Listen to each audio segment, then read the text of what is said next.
Hello and welcome to Critical Tumblr, the very sort of hidden sort of echo of the far more, better at this than we are Critical Role.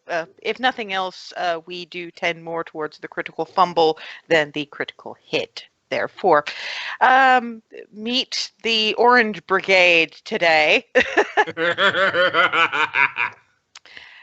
Right. Last week, after some deep breathing exercises and generally getting themselves back into some semblance of order after the horrors of the town of Star Coast, the crew got to hear a little bit of something that happened when Froseth, our dragonborn monk, became one with the water, all of it, in the middle of his elemental attunement thing.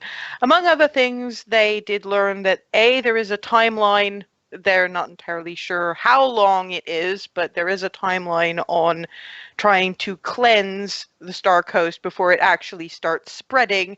They've also found out there are survivors.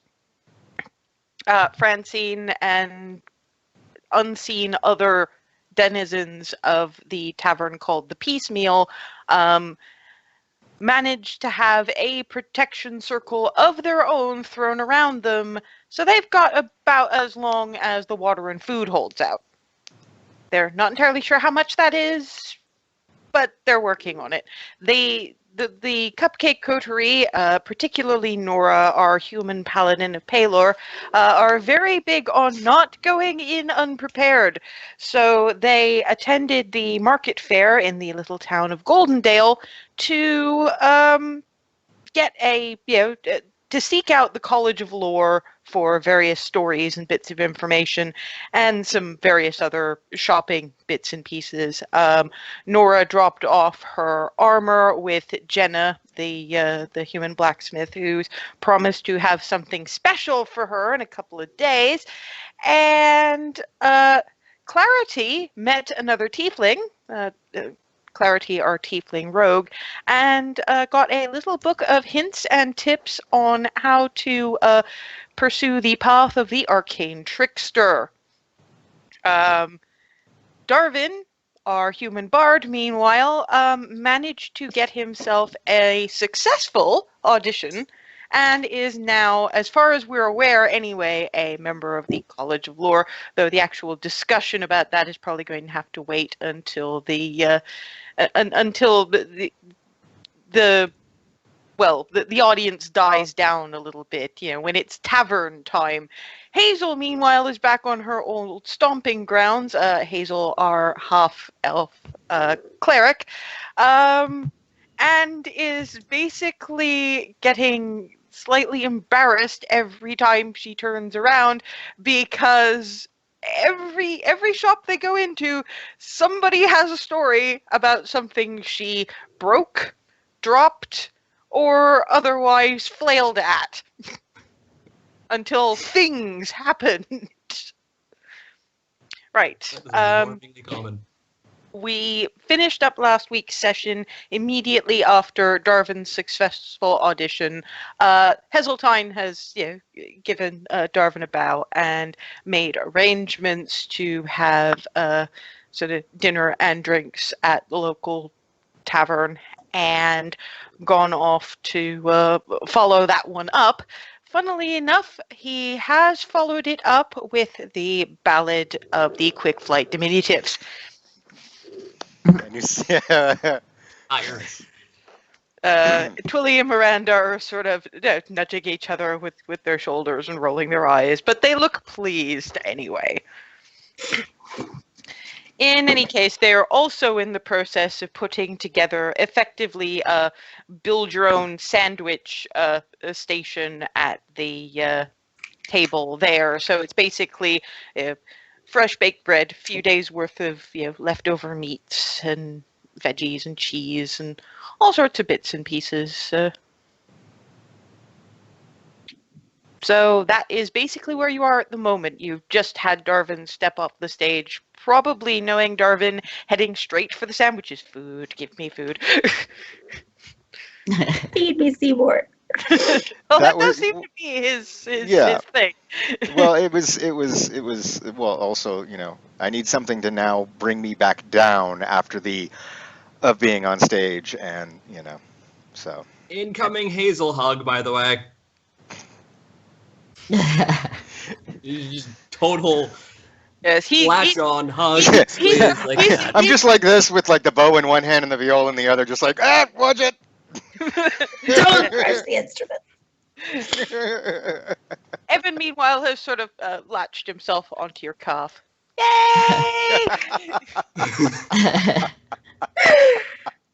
I second that.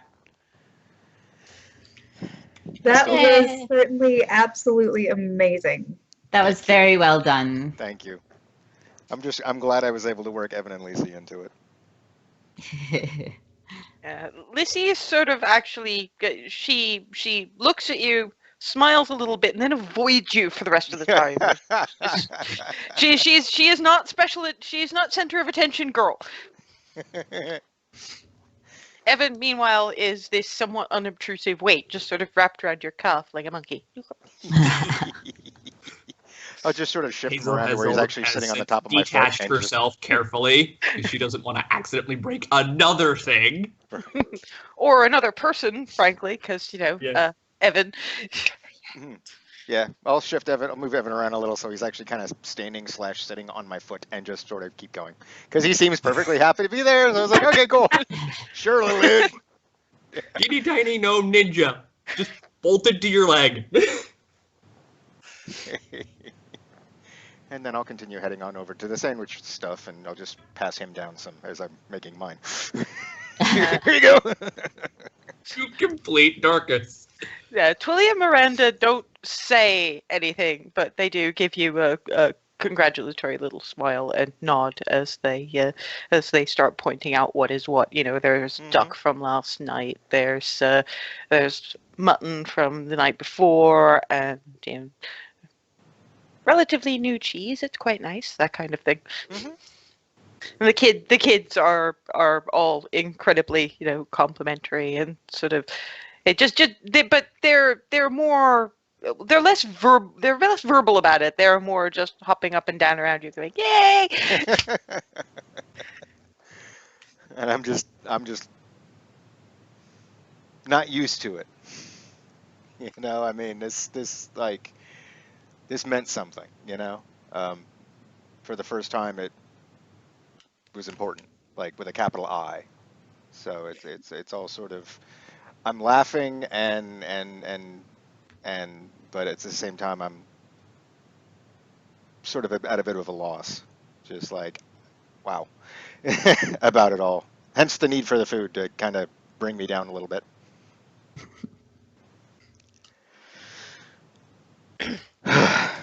They have also brought out apple juice and that kind of thing. Mm-hmm. And they're sort of going, so how did your errands go? We know you were with the little ones for most of it, but we thought it best to have them back when you went to the blacksmith's for various reasons.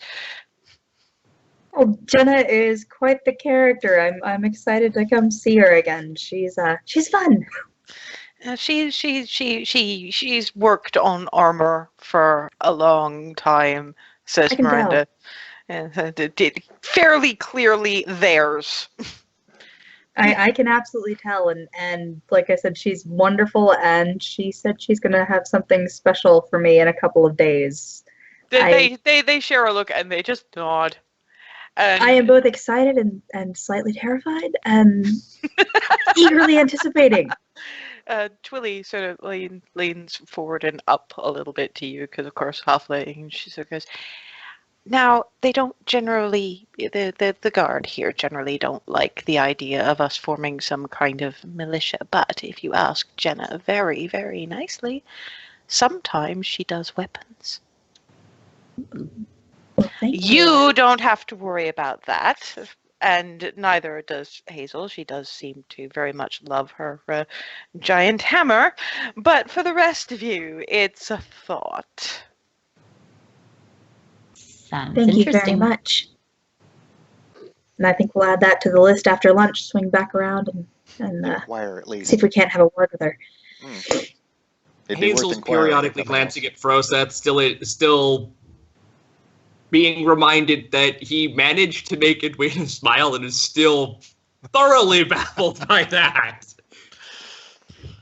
What would She's just constantly looking over at him, like staring, and then just making sure to force herself to not look at him again. So Froseth gets. So we heard you made Froseth. We heard you made a friend. Apparently. We'll try to keep that on the down low, shall we? I get the impression Edwina would appreciate it. Yeah. It's very good to have an appreciative sweet shop owner when you have 9 children. And if anybody understands Indeed. the importance of reputation. Mm. So, what are your plans for the rest of the afternoon after you've eaten? And while Miranda's asking this, Twilly is seen to the kids having sandwiches and is sort of prodding you guys in the general direction of what looks good, etc., Oh, etc. She's very clearly the foodie mom. I'm already tearing. Like, I'm not answering that question because Your face deep in sandwich. yeah, Gotta say- basically. Basically inside of your face at this point. Yeah. And Evan is occasionally batting crumbs out of his hair. I'm occasionally. Yeah, well, he's got a sandwich of his own. Oh Thrown yeah, together. but it's sort of munch, brush, brush, brush, Oh. munch, brush, brush, brush, munch, brush, brush, brush. And occasionally kicking That's crumbs the of his essence own of off of Darvin's boot. I love Evan. Nice. So what are your plans for the rest of the afternoon? I think I'd like to go to the shrine and see if there are any clerics or paladins of Pelor present. Hazel, would There you mind going with definitely me? are. Would you mind going with me and introducing me to some of them? Well, there's Hazel? there's a cleric for each god. It's not a very large No. temple, but yes, there is very much a cleric of Pelor. Hazel. Yup. We're going. And trust me, you're gonna love her. And, well, I You're need gonna to do love that. I kind of would like to write to my parents as well. I need to make sure to sit down and do that. Let them know kind of where I am and what's been going on lately.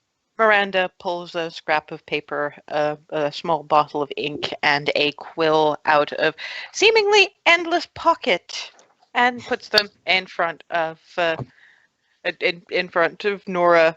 Whereas Thank Twilly you. goes, "Eat your sandwich too, dear." Yes, ma'am. Thank you. So I'm munching and kind of working on writing and yeah. That's what I'm doing. And the rest of you? Well, I have these books. I'd like to read some of it, but I feel like Heseltine wants to see me. I don't really want to see him. Well, then don't. I can give you an excuse, Clarity. We still have the gems that need to be done something with, and there's that All right. tent not far from here that Okay. might have a better idea of what to do with them. I'd like to see some of these tents. There seems to be some interesting merchants that came through. Yes, dear. If Heseltine is bothering you, we'll have a word. Well, I can handle Well, myself. Yeah, I mean, he's Flamboyant. Yes, but he doesn't get to bother any of ours. No, It's that simple. And All right. Miranda's got this sort of look of actually kind of looking forward to this. Mom, are you gonna squish him? I am. Twilly's like, no. You see, that's why Miranda's handling it, not me. I would probably do the squishing. Miranda can make him feel about half Evan's size. Oh, now if I That- recall That's be Mama. entertaining. now if I recall correctly, Darvin didn't hear that conversation, but Yep. I think he did see it, and so but at least saw it happen, right? He did at least see it happen. There was very much very much in her personal space. Right. So yeah. Okay. That's what I needed to double check because then, yeah. I didn't hear what happened. Being polite, of course. However, yeah. He just from sheer body language, he did look like he was coming on just a little strong. Correct me if I'm wrong, but He Yes. was saying more than hello. he was saying hello. Yes. Well, no one gets to bother any of ours, and I think personally that it would do well enough that he knows it.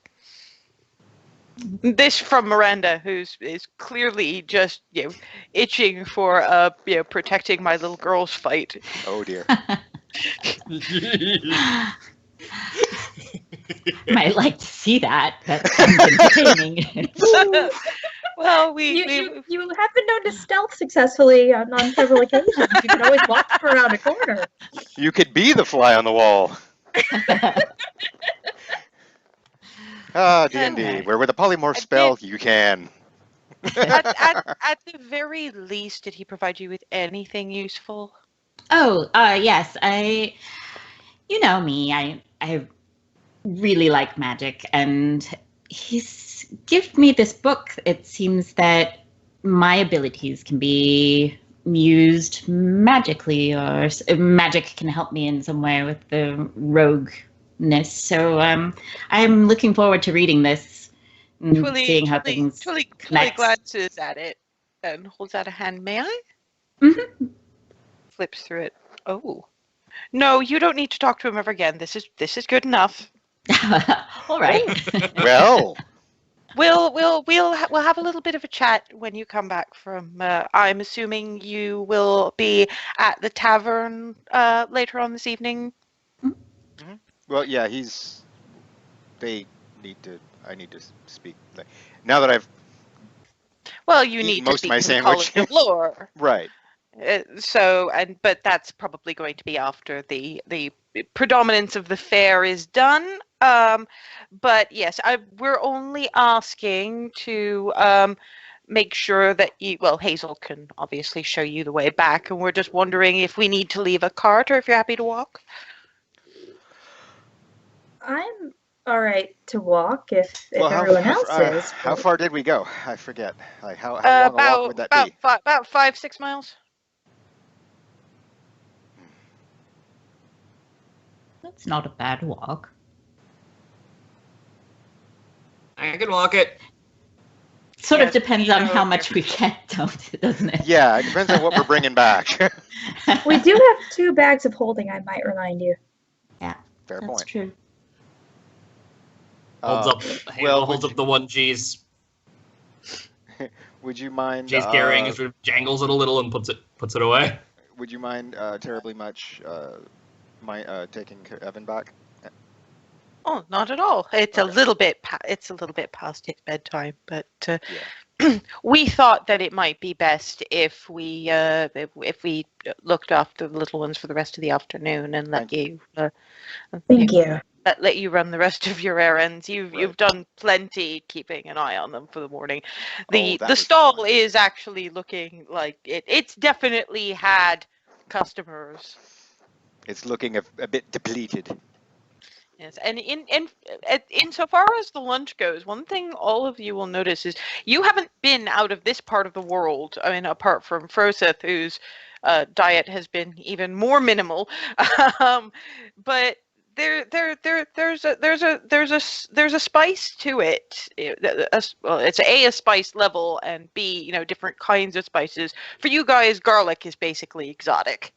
Sorry. Just This has got a fair bit more interesting to it. It's fairly clear from eating at the Hearth Hearts. You basically reminded, yeah, they spent a few years Traveling. elsewhere. Yes. So yeah, a bit of color for you there. I do have to say I've never tasted anything quite like this, and it's amazing and different. And you mind if I ask you what you use so I can at least write my parents about some of the spice mixes? Because I think this could do well in a tavern setting. with the right applications. Miranda looks over at Twilly. Twilly looks over at Miranda, gives her a bit of a nod, and says, we'll write something out for you. We'll probably actually have to send you, send them rather, a small parcel of the spices because they tend to be a little hard to get. And it's probably going to be harder yet if Star Coast is in its current state.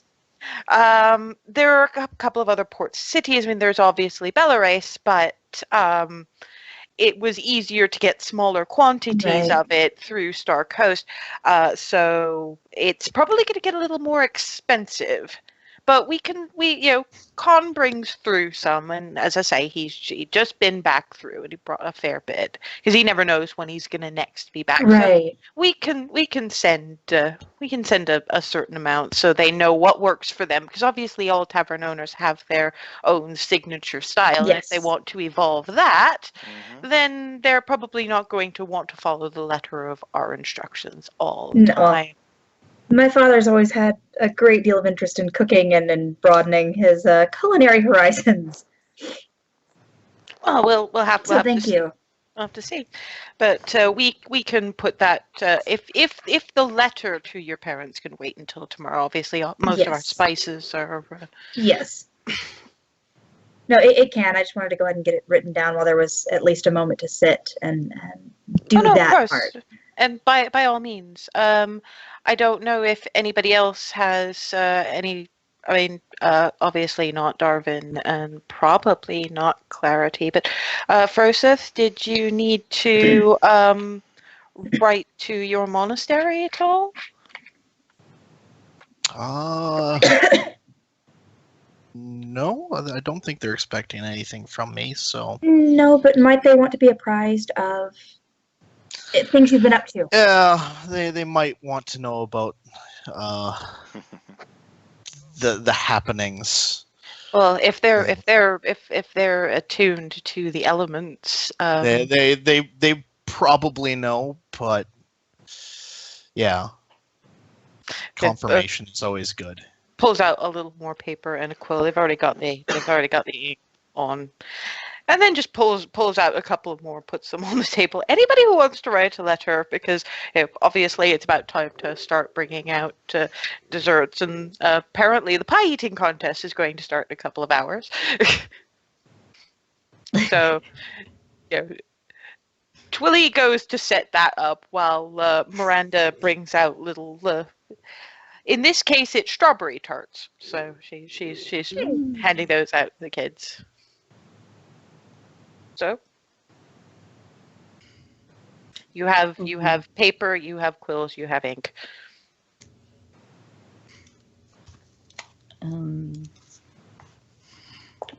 While the people are writing letters and stuff, I'm sort of perusing the little book that Heseltine had given me.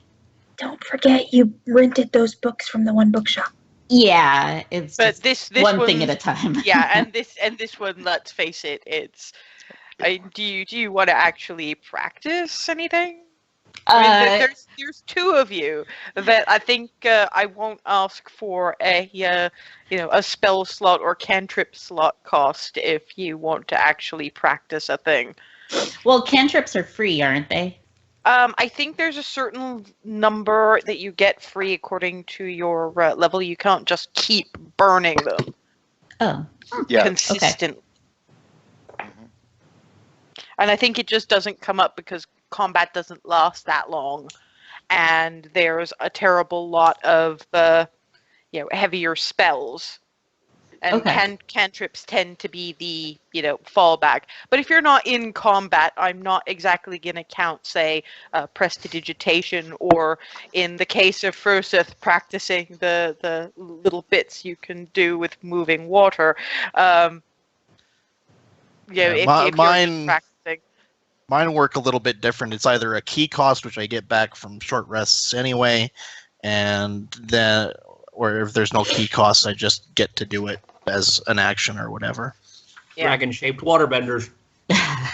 Well, yeah, but I have to admit I'm kind of curious as to what the what the kids' reactions would be if two of their guests suddenly start doing magic at the lunch table. Yeah. While Clarity is eating her strawberry tart, just sort of in the middle of it and sort of absently, and then she just goes, and sparks fly, and she's like, "Oh, well, that worked." At which point you get the kids sort of blinking, and then yay! Fireworks show, Clarity? Apparently, I can do Looks like. things. That's So then- marvelous. So then, seeing that, Froseth will do the elemental attunement thing, and I can basically shape up to 1 foot of water. So he'll take whatever water he's got in front of him and start have it float up and making shapes with it. The kids are just they're cheering their heads off. And they've actually now started to collect a crowd. Hazel's just gonna eye Froseth some more like, you're gonna break everyone again, aren't you? Oh, The bronze scale dragonborn is watching from the back of the crowd. Anyone who notices him just gets a nod. He's not being intrusive, he's just watching, you know. I read some more, and then make a mage hand, and then ruffle Darvin's head.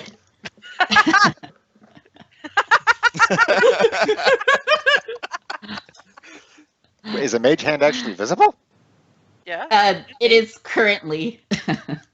Great glowing hand attached to your head. I just kind of go. Hazel sees this and just starts giggling like a complete loony. Pretty much half the Hearth kids are doing the same. I'm just like, okay, so this is a thing. Poking your shoulder. You need to do that more often, Clarity. You need to do that like every day. And Twilly looks at Hazel. No, she really doesn't. She's practicing now, but it doesn't mean it's 100% for your entertainment. That's just a nice bonus. She waves a hand, and the next bite of a strawberry tart that Hazel takes tastes incredibly sour. Oh. Change the flavor of the food. Mind yourself, young lady. and it's back to normal. Don't worry about it. Just for a split second, you're. Well, no, that first bite will still taste sour because it's still interacted with the taste buds, but the next bite will still be fine.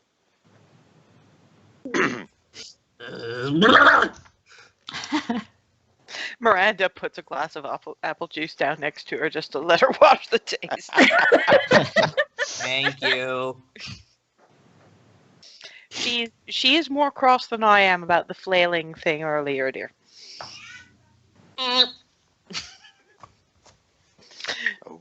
Ruffles Hazel's bow and moves on. Hey, Froseth. I Yeah? think your dragonborn friend from earlier is the back of the crowd. You see him over there? Yeah. He gives the dragonborn gives another nod and wanders off.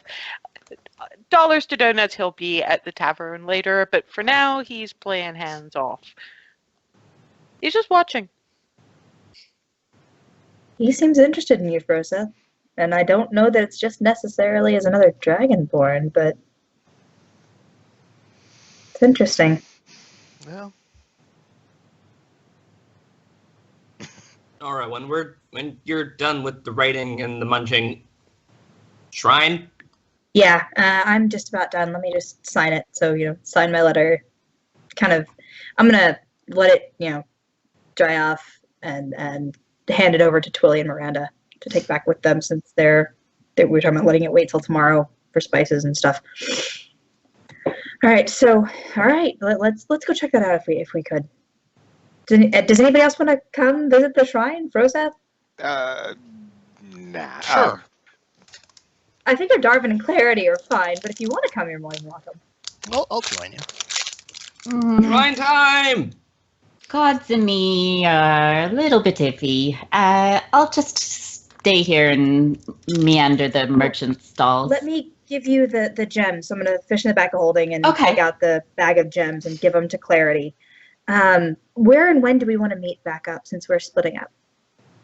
Well, Um, find the bards. That's where I'll be. Fair enough. What about you, Clarity? back at the tavern? Is that where we're all meeting with the bards? Eventually. All right. How Tavern works. long? How long do you need? I can be back whenever. Same. Miranda flags up. We are still running the stall for at least another 3 or 4 hours, and in 2 hours good. there's a pie eating contest. So Good. For You know that. what? we're not just gonna leave you behind There we go. without saying Let's- goodbye. Let's meet up, if nothing else, for the pie eating contest in 2 hours. We'll meet where that's going to be. I have to watch. I have to see this. That, It's always a. given the size of the It's always sandwich I just like that. consumed, I don't think I'm entering that one. Oh, I'm not entering it. But it's always a bit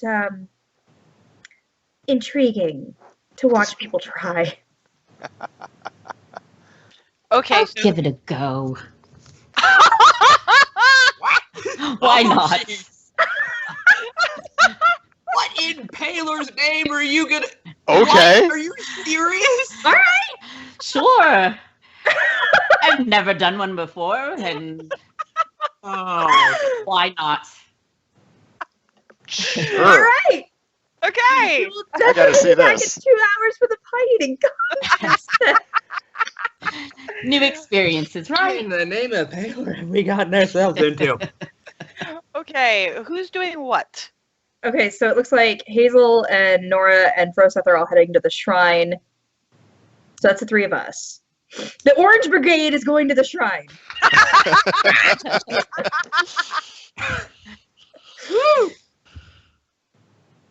I told Okay. you to. You're not in uniform. You're not allowed to play with the rest of us. Fine. We'll start with the shrine. When you get in, it's not a huge building. It's clear that the clerics in there take shifts, but there's little individual shrines for people to pray to a whole bunch of different gods. Hazel has some vague memory of them all. Nora will mostly recognize, the green disc of faerie, goddess of nature. Hieronius, the lightning bolt, chivalry and valor, stuff like that. But there's this all along the walls. There's various different symbols. The one that has the duty today, thankfully, is the one that Hazel will recognize. Very small, hair as orange as all 3 of your shirts, bandage across her eyes, and you can see at the edges of them what seem to be acid burn scars. Other thing you will notice is very small dragons in various colors. And they sort of... When you come in, the first thing you hear is beating of wings. And then, 3 of them, funnily enough, orange ones, land on top of Hazel's hair bow. You've made some friends, Hazel. Hi, guys. And Froseth will actually understand them when they say, hello, hello, hello. Oh, Christ. A violet one lands on top of Froseth's head, leans its neck down, peers at him upside down. Hello! I'm not the only one for Hello. once. Is that in Draconic? In Draconic. And this violet little tiny dragon and the ones on top of Hazel and the ones fluttering around, they stop, and the ones in the air start hovering, and they're like, someone else can talk to us! Rosette, duck. Yeah, he does, in fact, get mobbed by about a dozen small dragons. Even the ones on top of Hazel Haribo defect. And the very small red-haired, I mean, she's halfling, quite obviously, doesn't turn around, clearly doesn't need to, but says in Draconic, children, calm down. He'll be here for a little while. Say hello politely. You don't want to scare him away, do you? At which point they all in absolute unison. Sorry. Oh, they are They adorable. perch in this line along his shoulders and head, and just sort of go, "Hello, it's nice to meet you."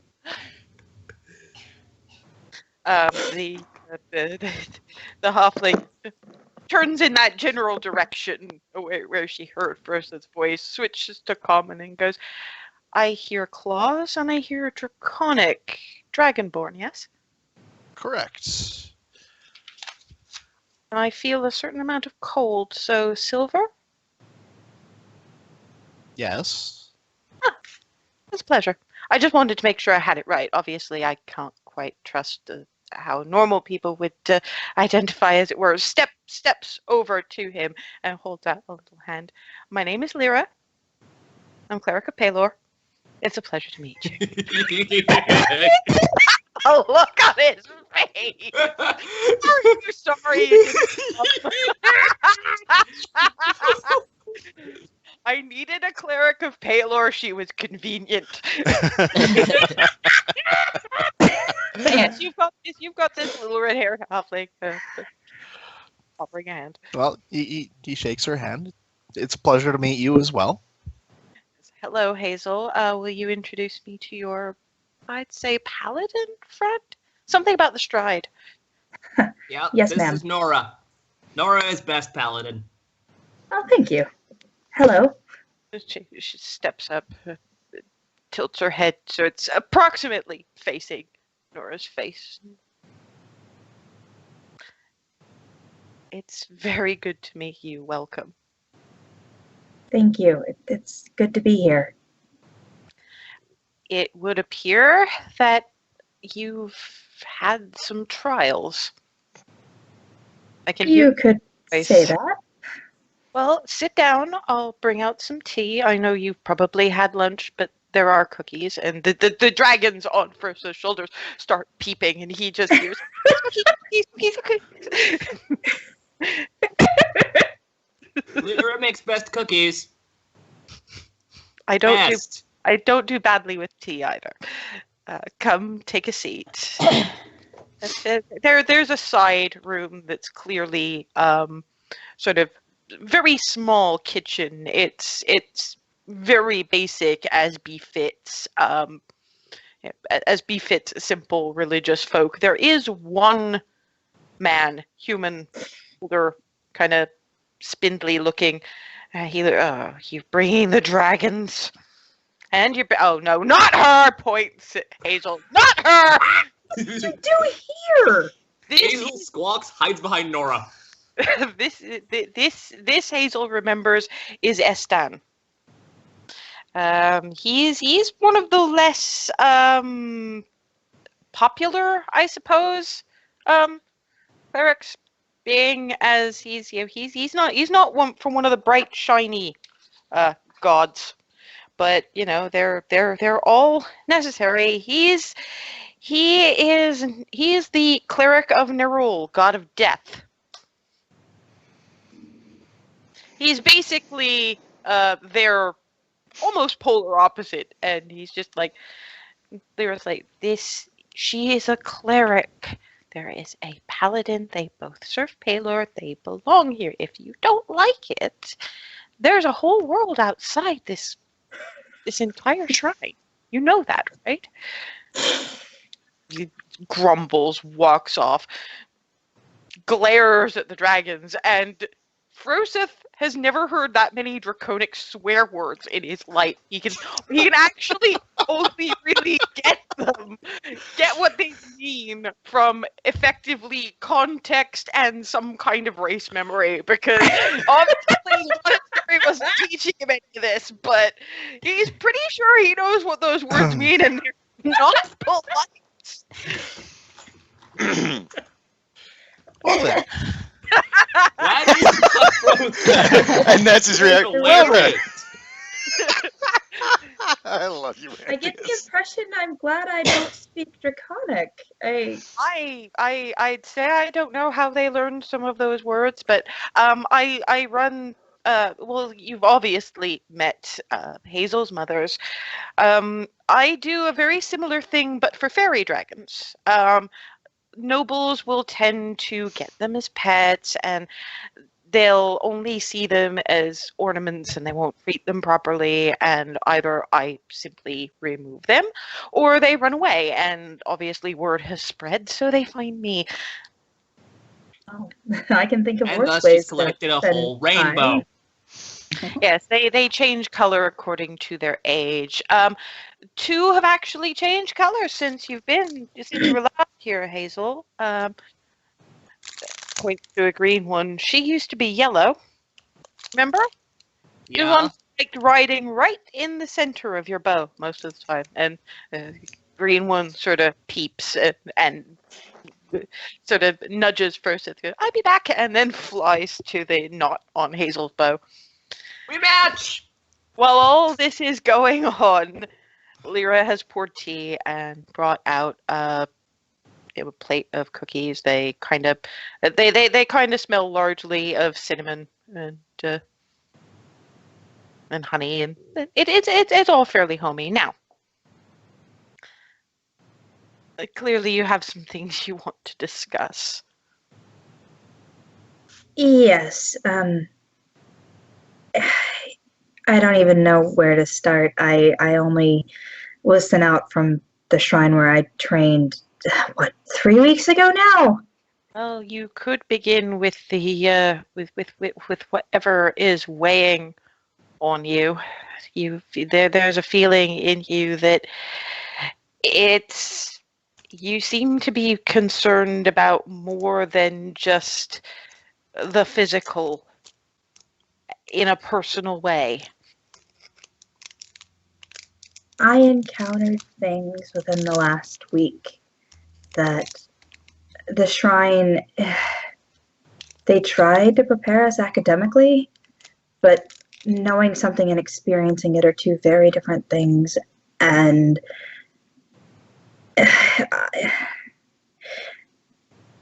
there was something that turned one of our friends into something horrible, and it was tainted, and it made my skin just crawl, and I was in the middle of everything, and I don't feel clean anymore, and I don't know how to proceed. I haven't wavered in my faith, but I don't know that I'm worthy enough at this moment to do what I need to in Palor's service. That's always a tricky thing. For paladins in particular, there's always that concern. The darker the thing you face, the more likely it is that you'll face something makes you question your worth, or, which I think is more to the point, makes you feel like it's not washing off. Yeah. Trust me, I have a little bit of experience about that sort of feeling. From what I can sense of you, it's certainly not something that is a physical or an arcane thing. It isn't anything that a restoration spell would remove. But there is something I could recommend. Please, whatever you know. Most paladins at some point come to this point, usually after their first proper mission against something that's not just an army. It's, I suppose it's solidifying of their oaths. It's a reminder, in the case of Paladins of Palor, of what it is they are defending. It acts on the mind and the heart like a shield.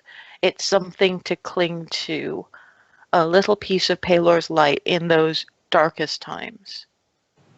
I'm only really equipped to give one of those.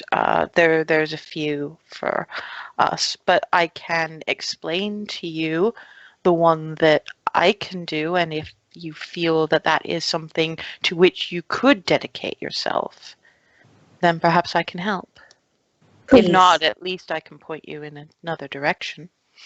I just want to feel like me again, and I feel like there's this sludge wrapped around my soul, and I'm not okay with this. No, I can imagine not. Funnily enough, looking at your friends, the half elf and the dragonborn who seems to sing of the natural elements, this seems to fit quite well. The one I know is the Oath of the Ancients. It has very simple tenets.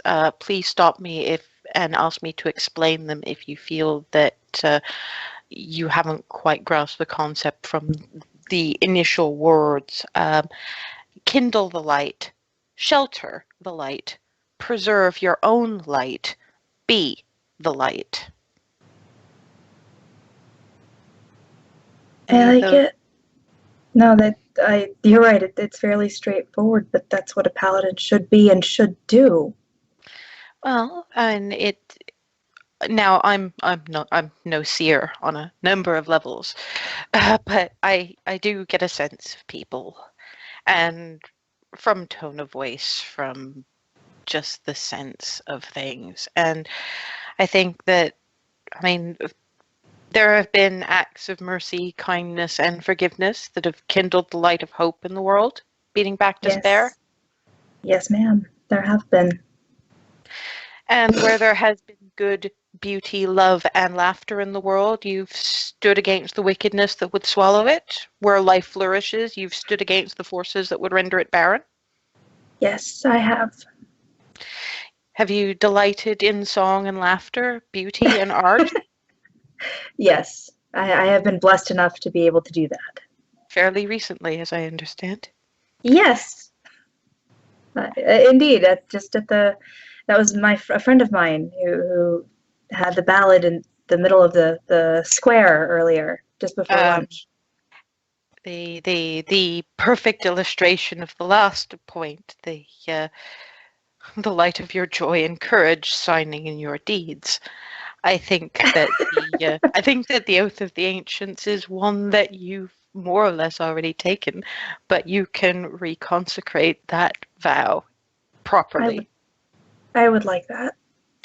Well, she points fairly unerringly. You can imagine she's been here for a good long time to the sun symbol of Palor. So sort of, she's pointing where it would be, but there's a wall in the way. She clearly knows there's a wall in the way, but she doesn't care. She just knows that's where it is from where I am standing right now. That direction, that way. Take a moment, think about those 4 tenets, and offer that to our god. Thank you. And have a sip of your tea first. It'll be fortifying. Thank you. It's mostly chamomile, bit of honey, bit of lemon. Just like my dad would make. Thank you. It's comforting. I appreciate It was meant to be. I'll keep young Hazel here while she's a lovely girl and always has been. She's not conducive to quiet contemplation. No. Hazel, maybe you can tell me the story of what has upset our young paladin friend. So while she goes and reconsecrates herself. And I do. I take a sip of the tea, and then I walk over to where I should be, where I should go, and just kind of, I'm gonna kneel there and do my thing. Silent prayer, silent meditation, kind of thing. Okay. Hazel looks at the cookie she's got, moves to hand it to the dragon that's probably still on her bow. Munch, munch, munch, munch, munch, munch, munch. That's a messy one. Star Coast, the Baron invited or got with, I don't know how he met this woman, but somewhere between whenever he met her and now, he went completely nanas. I'm sorry, I do need to ask. Do you have any proof that he was not completely nanas before? Because I wasn't aware you knew the man personally. I'm guessing. I'm just guessing. Okay, but just remember to use the words he seems to have. Remember, use your words, Hazel. Yes. Anyway,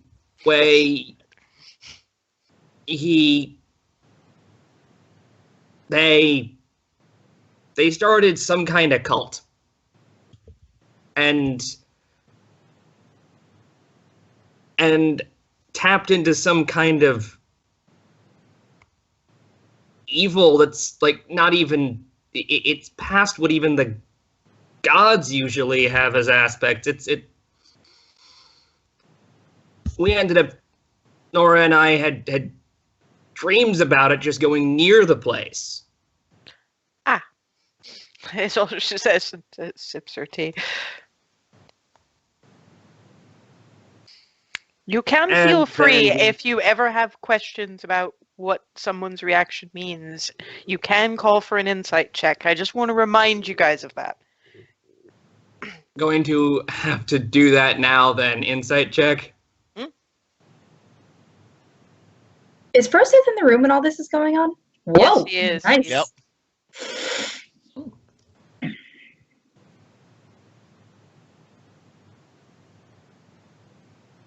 I may as well insight as well. Yes, I wasn't sure you were That's going why to. I was asking. Oh, wow.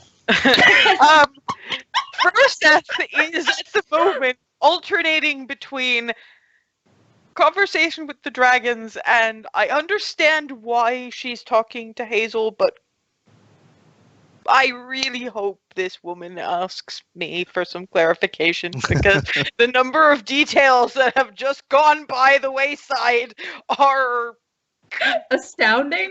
yeah. Yeah, Like, Hazel's big picture girl. But what Yeah. Hazel does get from that and it's amazing how much you can get from an when that person has tutored you for quite some time, and but it's mitigated a bit by the fact you don't have anything from the eyes that would give away anything because she hasn't. Hers are effectively a wreck. Nora and Hazel were not alone in those nightmares. That was not. That's an interesting thing. That was so you had them too. But she's not saying it that way. She's just saying and swigging her tea. and okay, I am awful at explaining things, so Proceth, help. In the middle of Nora's praying, all she can hear she hears from off in the distance, Proceth, help! Okay, so I'm gonna sit there for a second. I'm gonna listen. I'm gonna wait to see if I hear combat, if I hear anything problematic.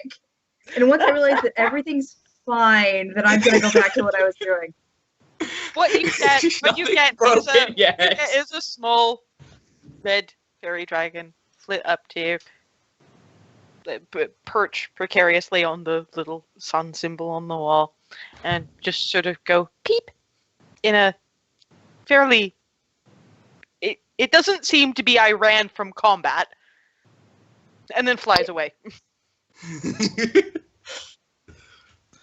So you're okay. Person. Okay. The Reds are the youngest, you see, so.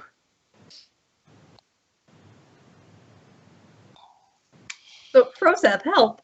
Yes. Okay. So I'm just trying to Go form my thoughts exposition. of everything that happened there. A general Because a lot happened. a general overview is fine, but perhaps slightly less general. Over. I get the overall impression that it's bad, but at least a few specifics about how that's manifesting would be helpful. Okay, so the barony in the Star Coast started its cult or whatever it is. It's manifesting several ways. The first thing we really noticed were people who weren't really people anymore.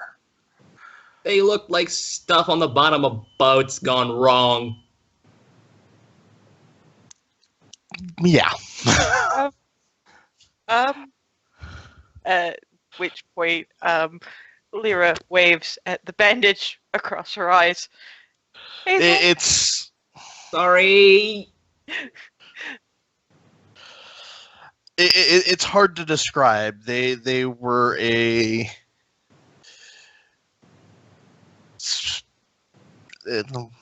ugh. It's hard to even think of that, but like their blood was black, if you could even call it blood anymore. It was more sludge. What did it smell like? Very weird honey. Like honey. Somebody remembered. I had forgotten. Yeah, no, I knew it was honey. It's just like, but not. It's like Alchemical. wrong. It's alchemical. It's like as far away from natural as it could be.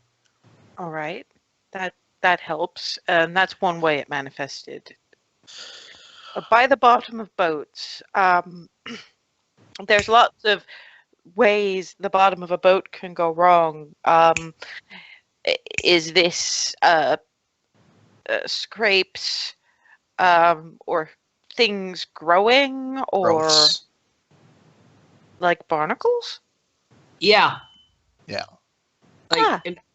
Like made of barnacles by the end of it. End of it. Would that have even been the end of it? I don't know. We don't know what we didn't see what the end of it would be. I don't want to see what the end of that would be. I think No. you're probably going to anyway, though. We probably will, but we don't want to know it. They performed some sort of ritual which we kind of messed up, but it still resulted in basically a mist covering the town that effectively did this to everyone it touched eventually. It's being held back by what's left of someone who was there with us, a half-orc named Petunia.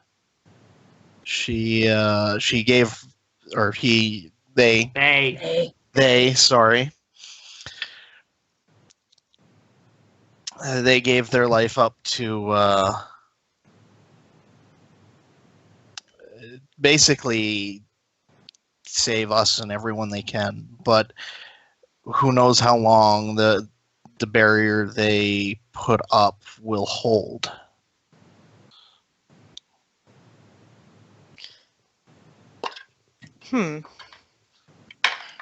Don't forget what happened to Mira. That I think. Well, he mentioned that in terms of the ritual, but Yeah. but he didn't specify that Mira was involved. Although you will get, was this Petunia the friend that Nora spoke of?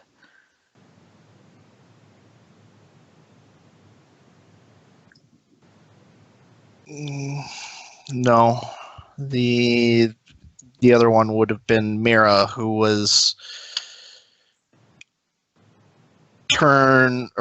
she was killed, body turned into a gibbering mass of flesh, which we then had to fight.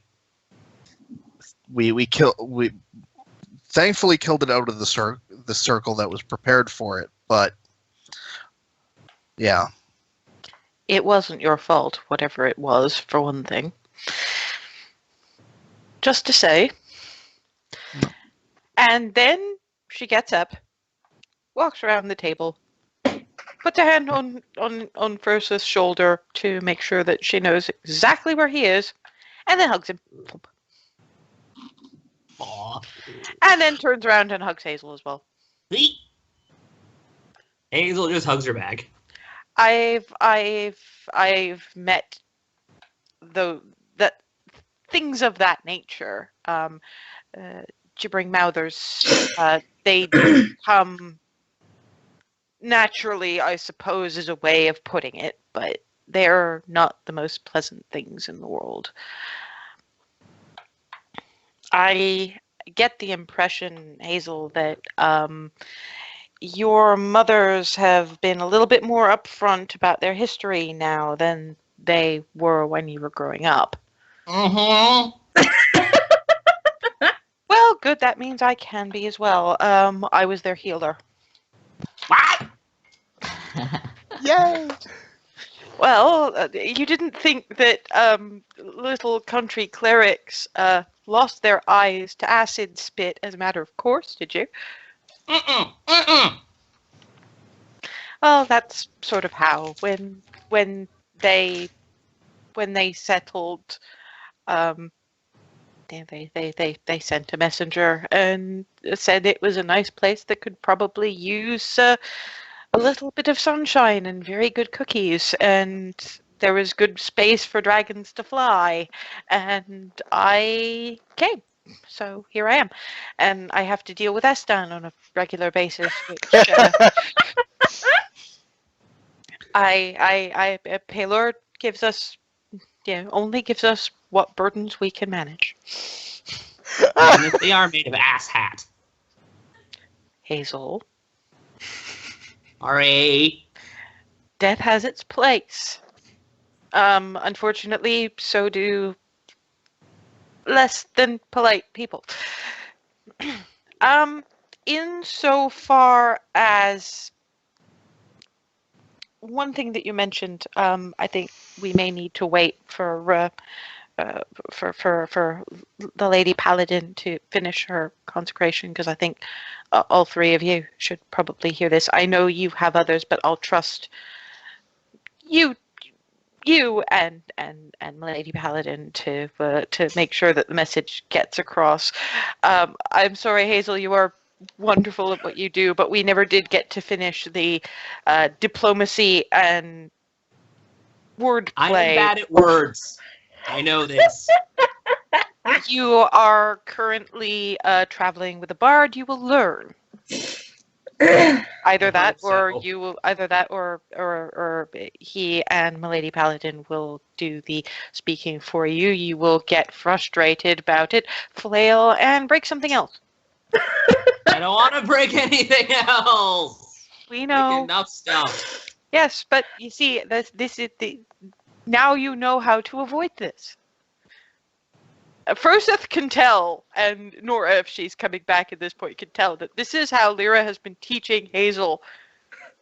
For a Just Yeah, I figured Nora is. The Anyway. town is Mom and Mama's group. back up. It takes a village to raise a Hazel. Bingo. Oi! Okay, so as So as Nora's coming back around the corner and comes in on the tail end of, the lady paladin and the bard will keep talking for you, and then you'll get frustrated. and she doesn't turn around to face Nora, but she does hand her teacup back, and so it hasn't got cold.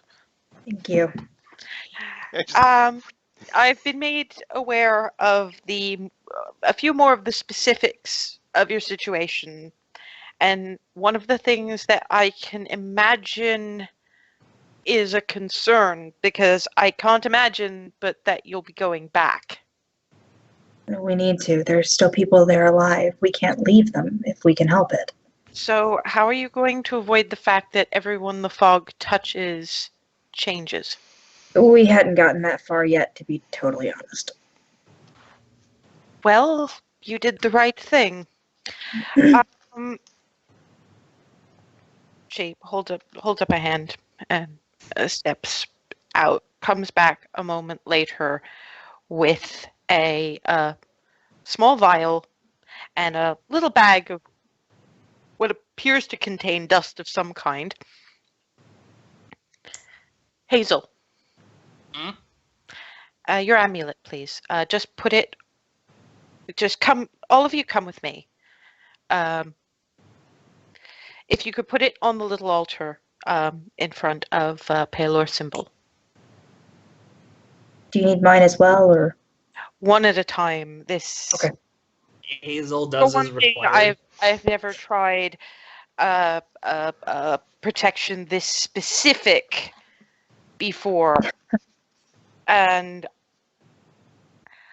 I don't imagine it's going to be easy, but it's something that clearly needs to be tried. And then, of course, only the two of you actually have these things. It's going to have to be individual. Something this dark. Actually, first, I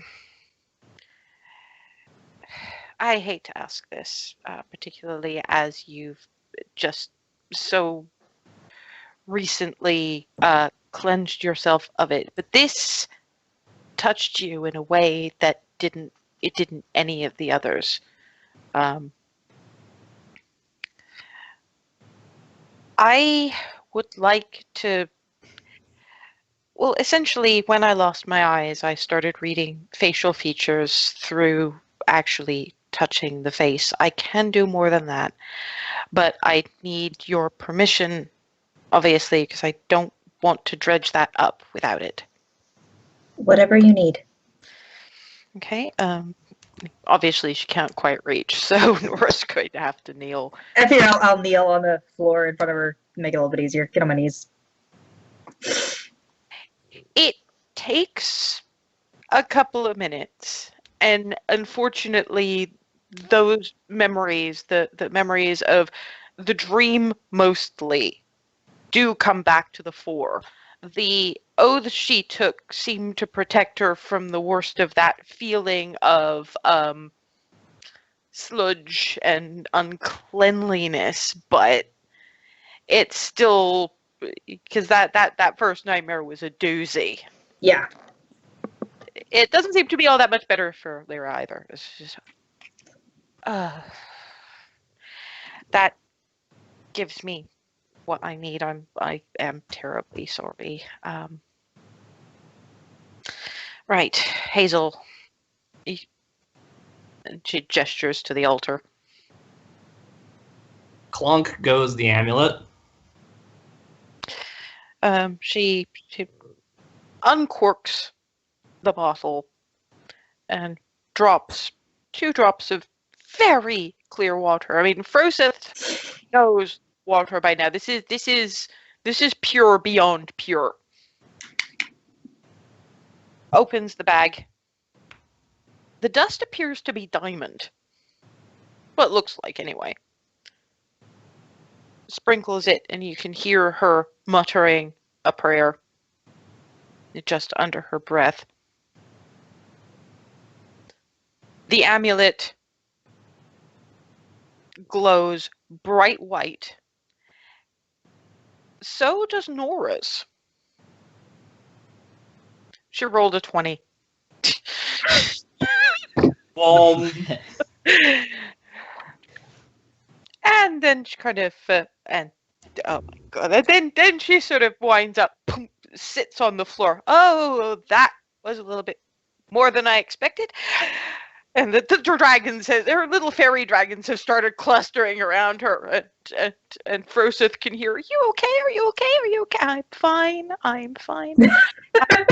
Just a Hazel's little actually frightened. halfway through going to check on her No, before she hears the I'm fine. It was just more of a pull than I expected, that's all. It appears that there's enough of a bond between you through shared experience and shared worship that I managed both. I wasn't entirely sure I could do that. I really shouldn't try that again. Oh dear. I think I'm going to sit here for a moment. You two have Paylor's protection through this. The other three will need something they can wear, something they can tuck away that but will mean something to them that I can consecrate in the same way. I imagine the Brother Dragonborn won't have anything quite like that, but there's a market full of wonders out there. I would recommend that you find something. Do you want us to get you a cup of tea? Would that... I'll be fine. I'll find a chair in a minute. Okay. Sometimes channeling the divine is a little Taxing. overwhelming is actually a better word. It's the divine light of the God of Sun and Healing courses through you, isn't it? Goodness. Yes. If I could actually have a moment. If there's anything else you need when you bring back the other 3 pieces, we can discuss it then. I think I'm going to need a moment. Of course. She's as much giggling as anything else, because seriously, that was just like Darvin coming down off the stage, except more more Punch drunk? divine intervention-y kind of, just wow. Oh. Thank you, and take all the time you need. It'll take us a little bit. Thank you Hazel again. grabbed her amulet, stuck it back on. It was wonderful to have met you, and please do come back just to say hello while you're still in town. If nothing else, my darlings are quite glad to have someone else who will speak Draconic to them. Like, are you gonna come back? Are you gonna come back and visit? Yay! It's like the kids all over again. Hazel's leaned over and has hugged Lyra. Lyra just pats what bit of Hazel she can reach. I'm all right. I'm all right. One day this is going to happen to you, and everyone you travel with is going to laugh themselves silly. You know that, right? Yeah. Off you go. You've got errands to deal with. She's starting to get back to her feet now, and the fairy dragons are sounding very relieved. Okay. Corsa, Clarity. did you want to talk to anyone while we were here? Or you just want to come to see the place? Just wanted to come see the place. And now you've Nothing made specific friends. here. Yes. A lot of friends. A blue one has actually sort of stuck on his shoulder and going, I like you, punk. Aww. Scratch it on the head. In Draconic, Lyra can be heard to say, you can travel with Sir Dragonborn for now, but do be back in time for dinner. Okay. Yay! Oh my god, The that's male adorable. star party are becoming single dads, and I kind of dig it.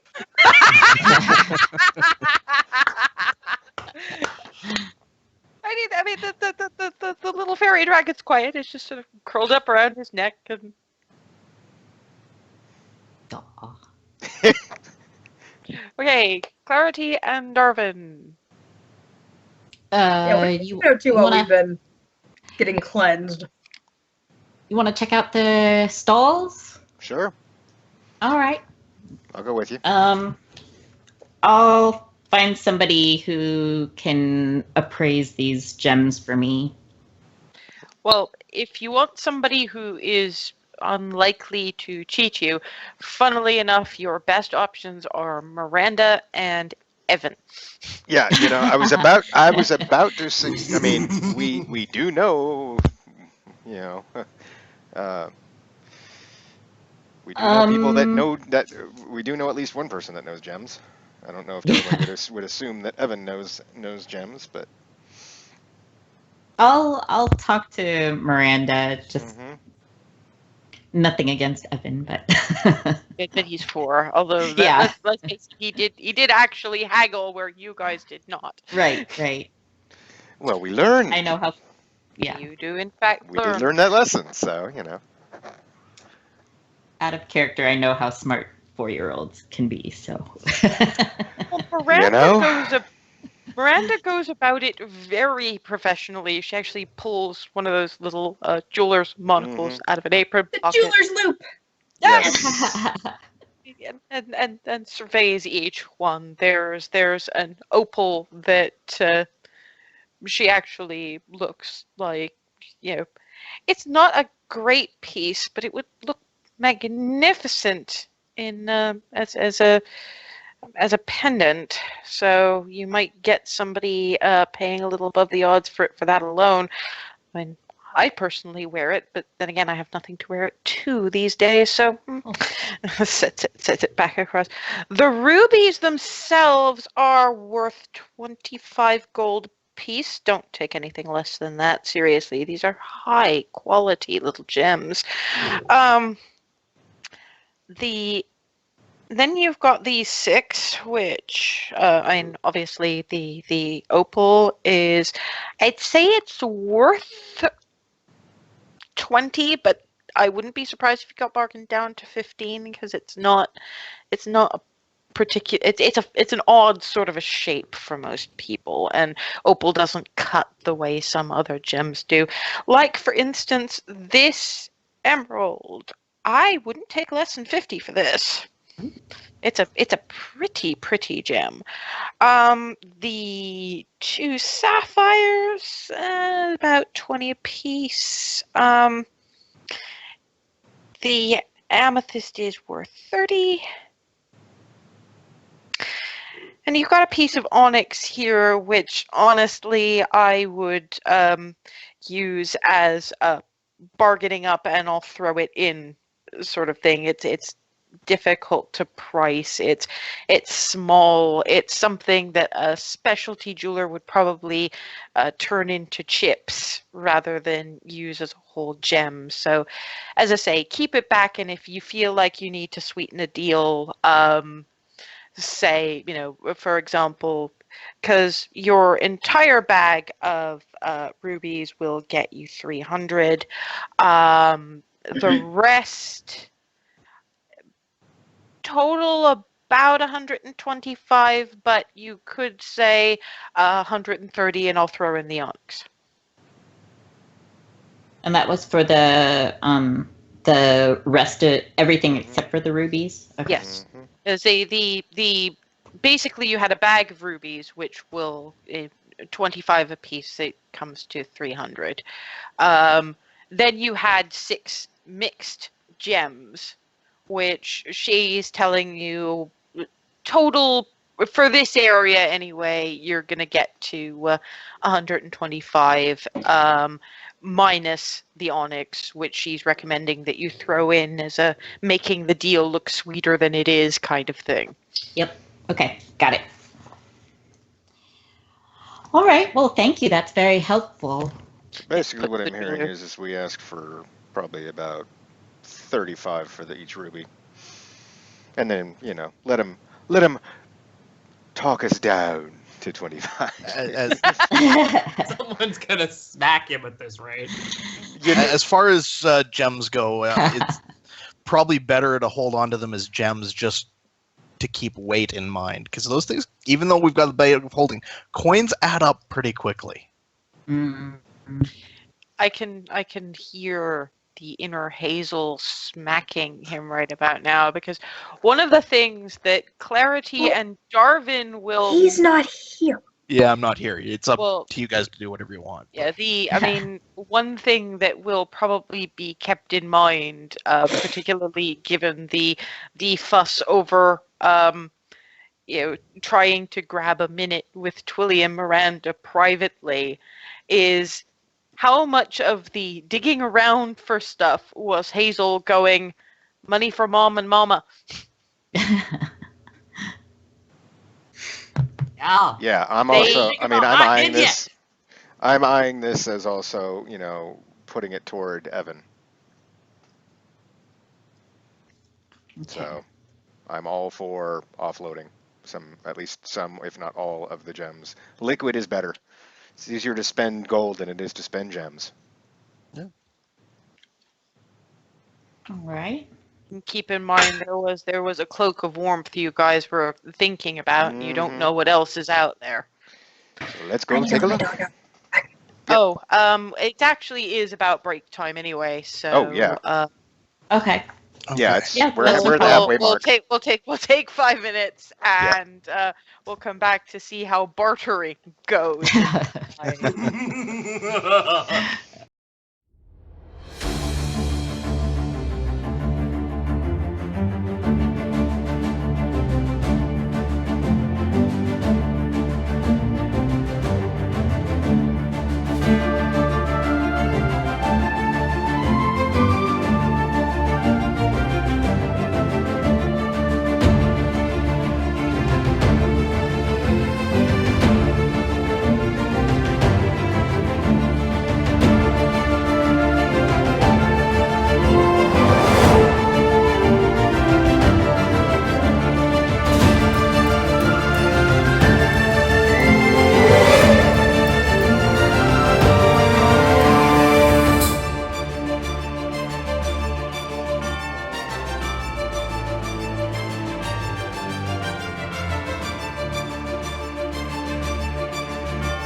And we're back. So now that they've got a reasonably fair appraisal of what they should be getting for the gems, the stall that everyone keeps talking about is this big blue one right about here, which, as it's approached, is largely jewelry central. A few other bits and pieces. There's some bits that are just jewelry, and then there's effectively shelves of nothing but what appears to be knickknacks. There are some books. There are some other various bits of oddity. The person running the stall is a half elf, gentleman, youngish, sort of floppy, off brown hair. Looks at you all and gives Clarity in particular a bit of a, yeah, okay, I'm watching you kind of look. And then turns to Darvin. Can I help you? Yes, actually, we have a variety of gems that we are looking to sell, essentially. Essentially. Well, essentially meaning there's really not much else to it. Well, let's have a look at these gems and see if they're worth buying. Fair enough. Clarity? Offer them over. Yeah. He pulls out his own jeweler's loupe and looks at each of them.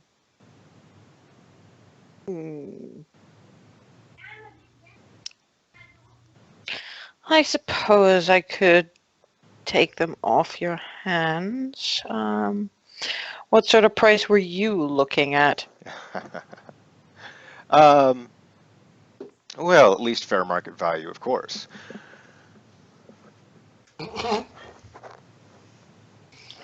And he just waits. Get it out, you ninny.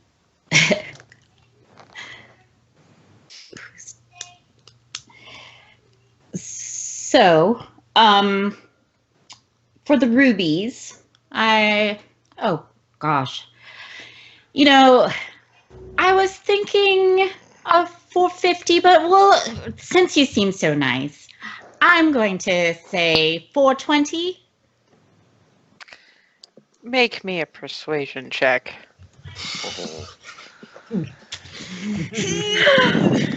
Oh, please, please. Oh boy. Oh. And he rolled a 2. Oh, Clarity just made bank. and I'm not saying a word. I'm just going, all right. The half elf actually blushes a little bit. I suppose that would be acceptable. Yes. What about these others? Oh. Gosh. What do you think? What, 140? 130? Well, I think 140 if I recall correctly. Yes. No? I thought it was 150 for the whole bag.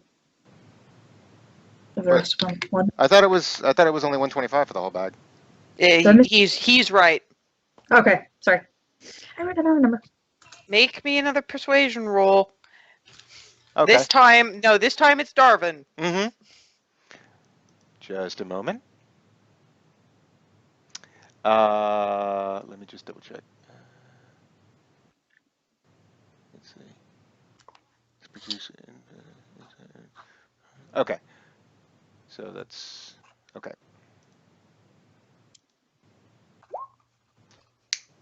He looks at you like you are something that he just scraped off his boot. Perfect. For this bag, honestly, I'm not sure the opal's worth the handling fee. I'd say 110 for the whole bag, but as the lady is quite convincing, and I did get quite the bargain on the rubies, I'd say 115. How about 125 and we throw in this onyx that we also have. He is really not listening to you. Alrighty then. He looks at Clarity. Listen, we have been having, there are so many people here, and I would really like to sell it to you, since we have quite built up a rapport. And as you say, 125 and the onyx. Look, you can't possibly get much finer than this opal. It's quite a unique piece, don't you think? I'll tell you what. 120 and a 5% discount on any of the other wares. That I can do. And Darvin I think just that's rather fair. He really gives zero shits about you right now. I don't care. I'm nodding for her benefit. I'm like, Yeah, I think Christine's cackling is what absolutely just made that for me. I'm just funnily saying. enough, you nodding actually makes him look like maybe that was not a good idea. He rolled an 18 to your 8. He's really not interested in you. Fine with me. I don't care. As long as we get paid. Speaking of playing a character. You're Yes, that, almost as greedy as Hazel. Oh, I'm not Uh, greedy. I just want to make sure we got funds. so that if keep in mind my maths is not great and I'm still on massive amounts of painkillers, so that's a total of 540, and a 5% discount on everything in the stall. I'm gonna start browsing. Yeah, me too. Is there Um, anything in particular that you are looking for? I want to look through those oddities that you mentioned, the sort of assorted oddities. Okay. Yeah, so one of the things that Darwin, however, gets is don't touch anything. My, how that shifted. Hey. Meanwhile, I'm not the rogue. He doesn't know. Well, he does. But to be fair, it's worse. He's a musician. Point. Okay, one thing that comes that Clarity notices is a fist-sized leather bag that, and it seems to contain things, but obviously, they're not poking through and opening things. But that's the first thing that she trips over. It's just a fist-sized bag that, from the looks of it, might contain pebbles. Okay. Um. So what is that curious Ah. bag over there? That, he looks around to make sure there's a bit of clear space, reaches in to the bag, pulls out what appears to be a small pebble, and throws it at a tree. And the tree does not explode. The pebble does. Boom! Whoa! Is there smoke or? There's a bit of smoke. It's not really a smoke bomb thing. It's Okay. it could be a distraction. It might do damage from the looks of it. It just says it generates a certain number per day. I mean, honestly, is there anything in particular that you're looking for? Well, I like magical items. I'm not in. I like things that catch my eye. I'm not. I think I have something that might pique your interest. All right. He reaches into the books and he pulls out an old journal. Takes out a quill and a bottle of ink to lend to you. Ask a question. Write it down. Something to do with something to do with magic. Something to do with magic. How? Well, forgive me. You were speaking to that other tiefling, and word has got out about from your trip to Francine at the Tanners. You're interested in arcane lore. Yes. Ask a question about arcane lore. All right. It needs to be written down, but I, as the DM, need to hear what it is. Right. I don't know. How do you plane shift? In blue ink, after a moment, your question sits there. It fades, and underneath where it was in blue ink comes a list of instructions on how to plane shift. It's far beyond her immediate ability, but it seems to be in in the written language, as it were, of in the style of a wizard. Hmm. It's the journal of. I mean, we honestly ask a bard, and they'll give you a different name of wizard. But this journal used to belong to a wizard. He's been dead for centuries, apparently. But any question that you put to paper, the wizard will answer to the best of his ability. Hmm. And beyond, this is good for academic purposes, but for adventuring purposes, Well, what sort of? Well, that depends. Does your and he looks dubiously at Darvin. Does that one have any ideas? He has plenty of ideas, but whether they're good or bad to be seen. Now the question is, Ouch. does she mean Darvin or does she mean me? Because I'm like, either way, she knows me too well already. So I think- Clarity Hey, has Ethan. Both. Yes. Both is good. Both is good. We're getting both stores. made Yes. bank. Okay. Okay. Moving on. Sorry.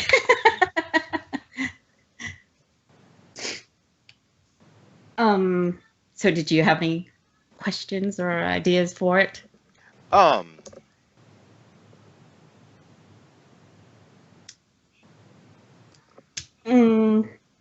was looking. Not too sure. I mean, I was just looking to see what he might have. I mean, I was thinking, since I'm a bard now, I have to, kind of look the part. So I was trying to find something with a little more, flair to add to my outfit.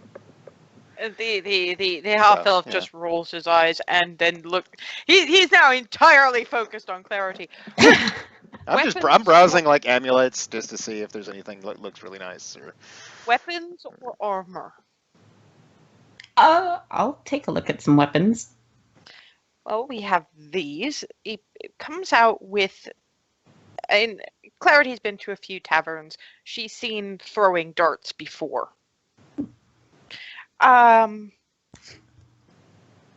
It doesn't always work, but as well as actually being harmful to the person that you throw them at. Looks at me. No, he doesn't actually. He's determined you are all style and no substance, and he gives no shits for you. They have a chance of inflicting a random magical effect on the person you hit them with. I've heard tales of some people being blinded, some people being poisoned, some people being silenced, some people being paralyzed. I've seen people take fire damage. It's incredibly random, but...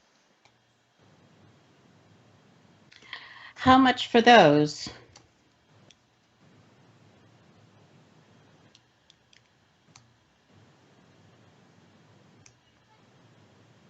Those would go for...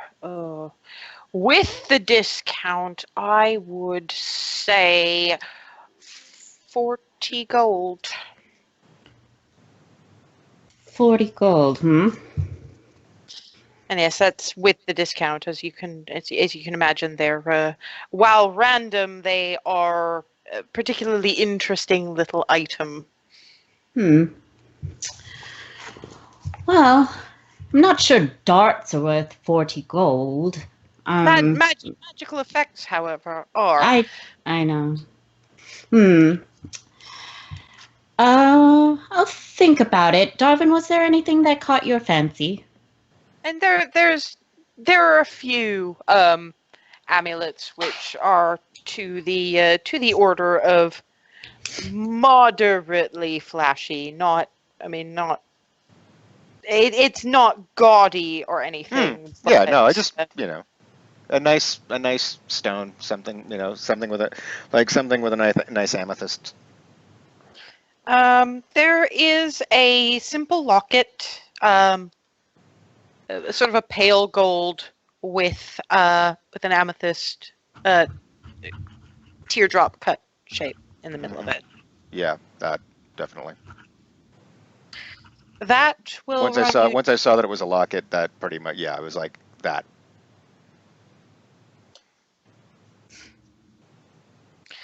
That will run you 10 gold.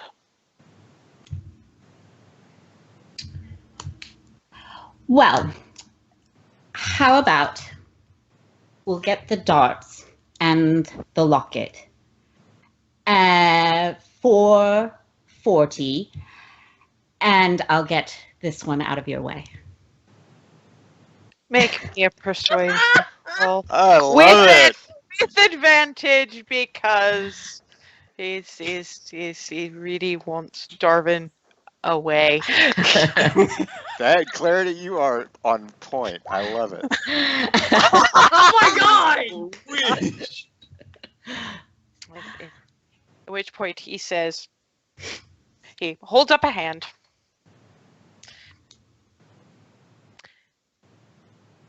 He puts the wizard journal on top of it. Most of the people in the towns I pass through don't have any use for this. Make it 43 and get him out of my face. Oh, that sounds... I will do just that. Thank you very much for your business. Thank you very much. By all means, come again. Clearly And I say leaving nothing. Darvin out. Yeah, no, I say nothing because I'm not breaking this. And I gather our things and sort of quickly usher him away. Not even. I'm out the door. I'm gone. Okay. Nicely done. Perception roll from the two of you. Oh, hold on. Let me take off advantage. Because I know that Darvin is probably just sort of going, man, that was kind of awesome.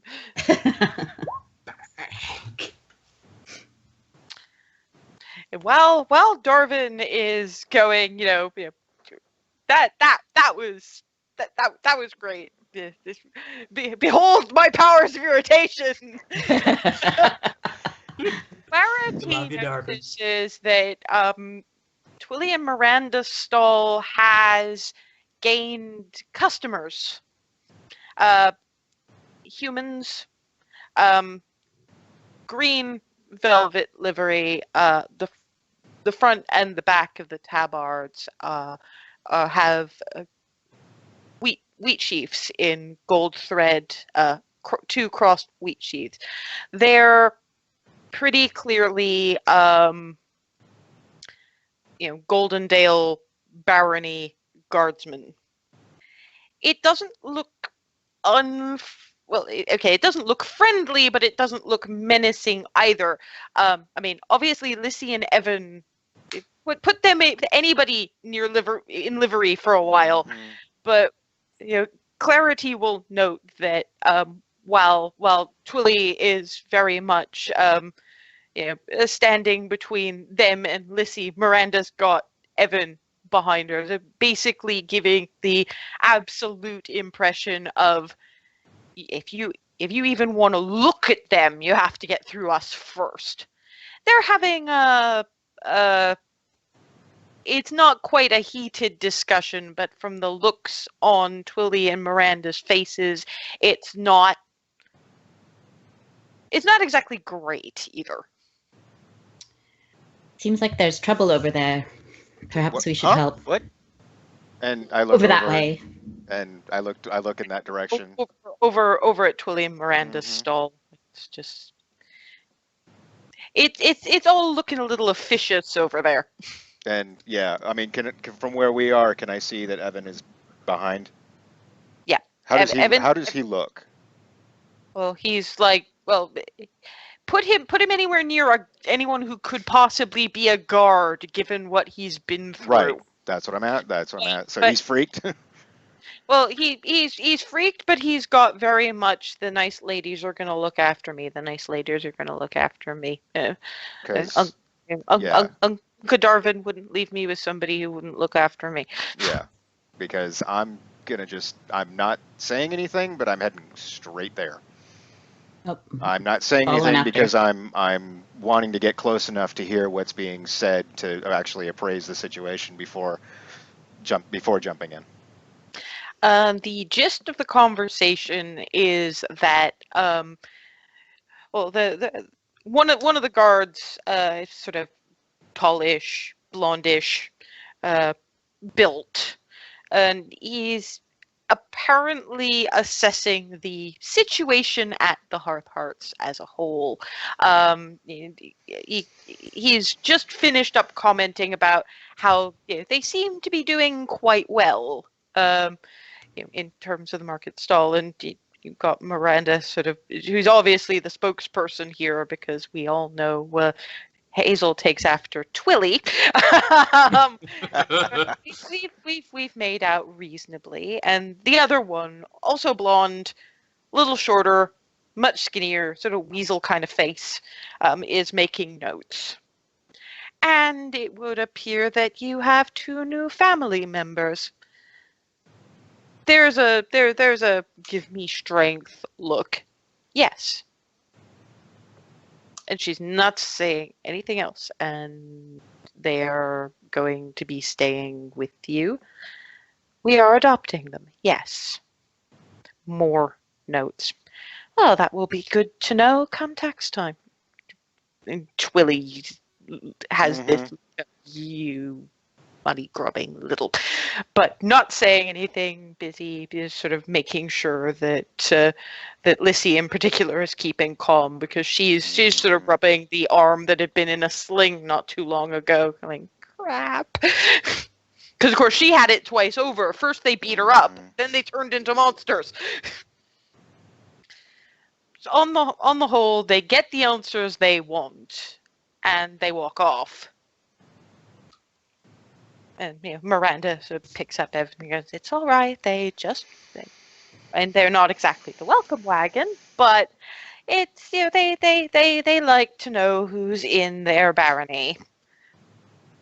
So much she's not saying, but Evan just sort of, they gonna come to the home. In a few weeks they'll probably come by to visit. Because Evan's like, they're going to ask for money. They are going to ask for money, yes. It's all right. We'll manage. We always manage. Now, why don't you go see Lissy? She looks a little bit upset. Okay. And pads over and hugs Lissy around the leg. Lissy is trying not to hyperventilate, but having a cute little gnome kid to cuddle is helping a terrible lot. And Miranda just sort of sits down on a nearby bench, just All right. taking a moment of, Yeah. I have handled far too much weight just now. Having taken in the scene, I'll just I'll ask Miranda if she's all right, and leave it at that. Well, we had been hoping, I admit, that young Evan and young Lissy would have some time to settle in before they met any of the Golden Green bureaucrats, and looks to make sure none of the kids are listening. I'll admit that part of the reason for that is that they assess taxes per head. I figured. I've never entirely understood that, but they do say something about and you've got more hands to help at harvest, as if that gives us any more land. But we'll be all right. It's just mostly, to be honest, it's because we knew that Evan and Lissy had been rather upset by their guards, and the last thing they needed was this bunch asking questions. Because I know how they can be. They haven't been in the same room as pleasantries. There's maybe 2 in the dozen or so guards that you can actually talk to, and of course I never send them to us. Of course not. But we're all right. Thank you All for right. asking. All right. Sorry, I saw Evan in distress. No. It does you credit. But we would We will not let anything I happen. trust you. I know. Either of those. I trust you. It smiles at him, takes a breath. You can actually see her, shouldering the weight again. It's like, right, we've got the pieing Right. contest in about an hour and a half, so let's get moving. You guys are still having tea, so So from there,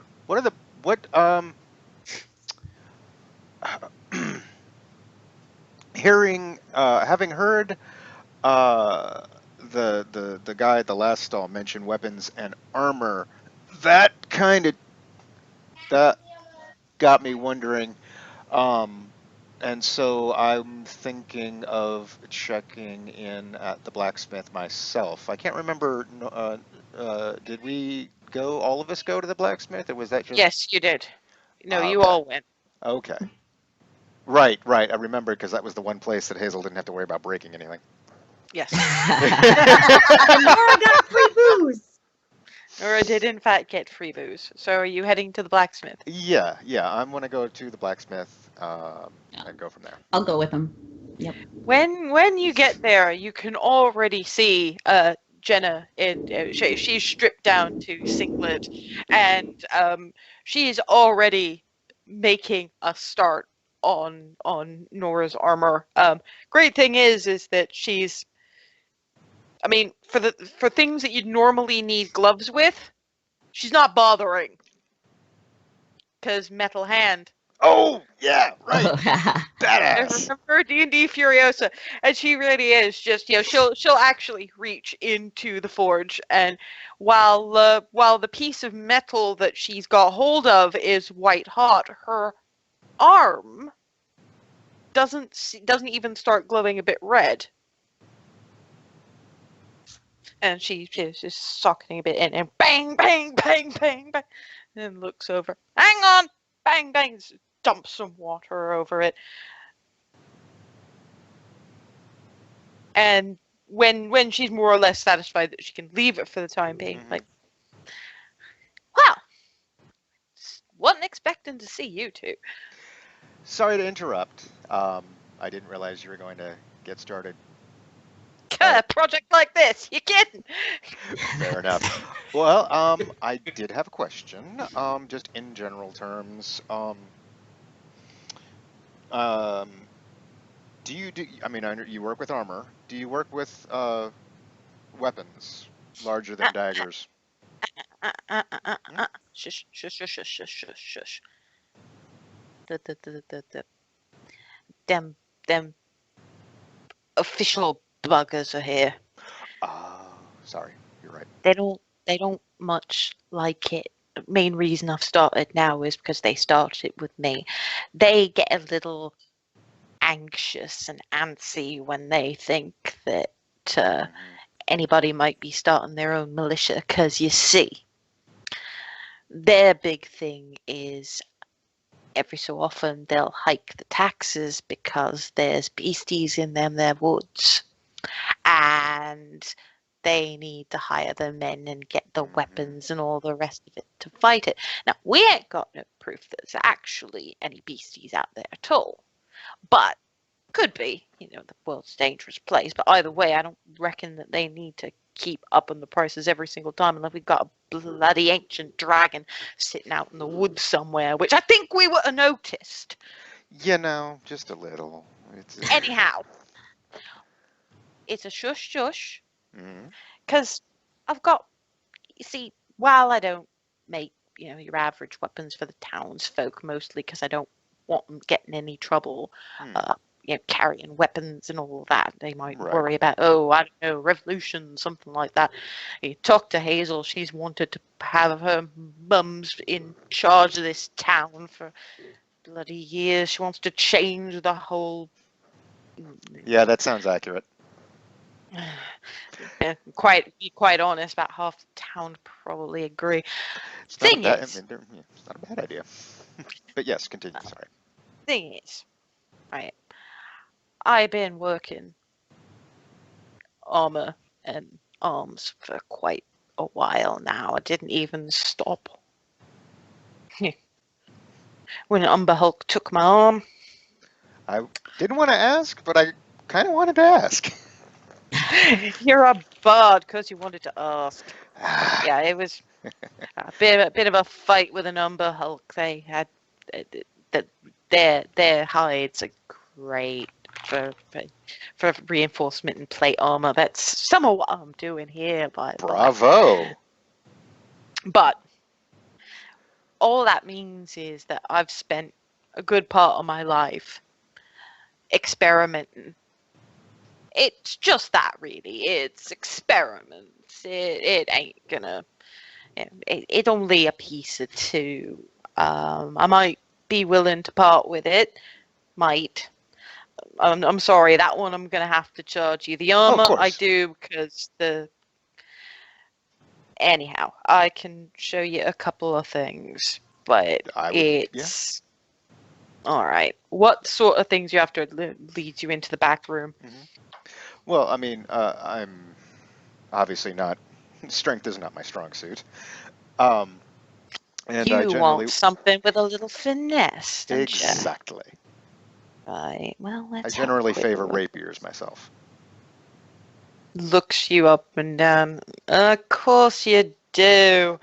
You're a noble without the stuffy, aren't you? Blame Please mom. got your number. Ah, Well, think I'll yes. think I'll thank her. It's a good look on you. I wish you There's could. a little.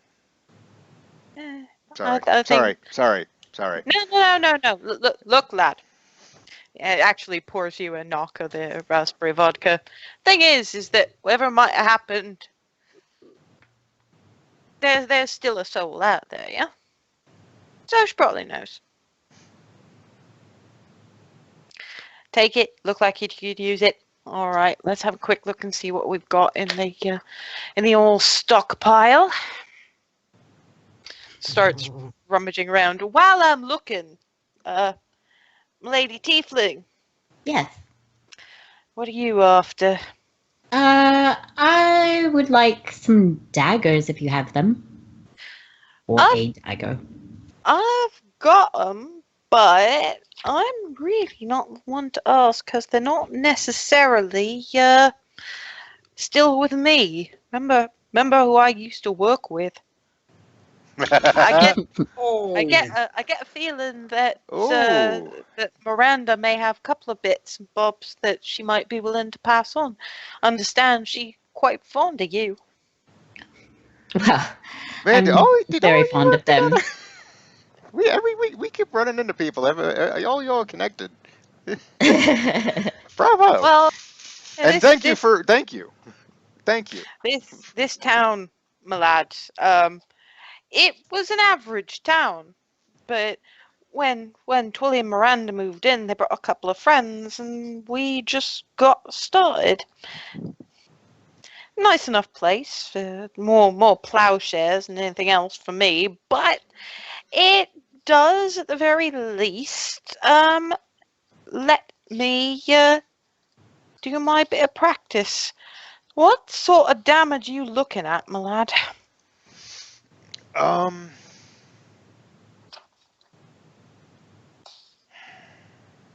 Well, I'll be honest. I'm not really sure. Honestly, I'm not certain what it is fully that we're going against some things. I'm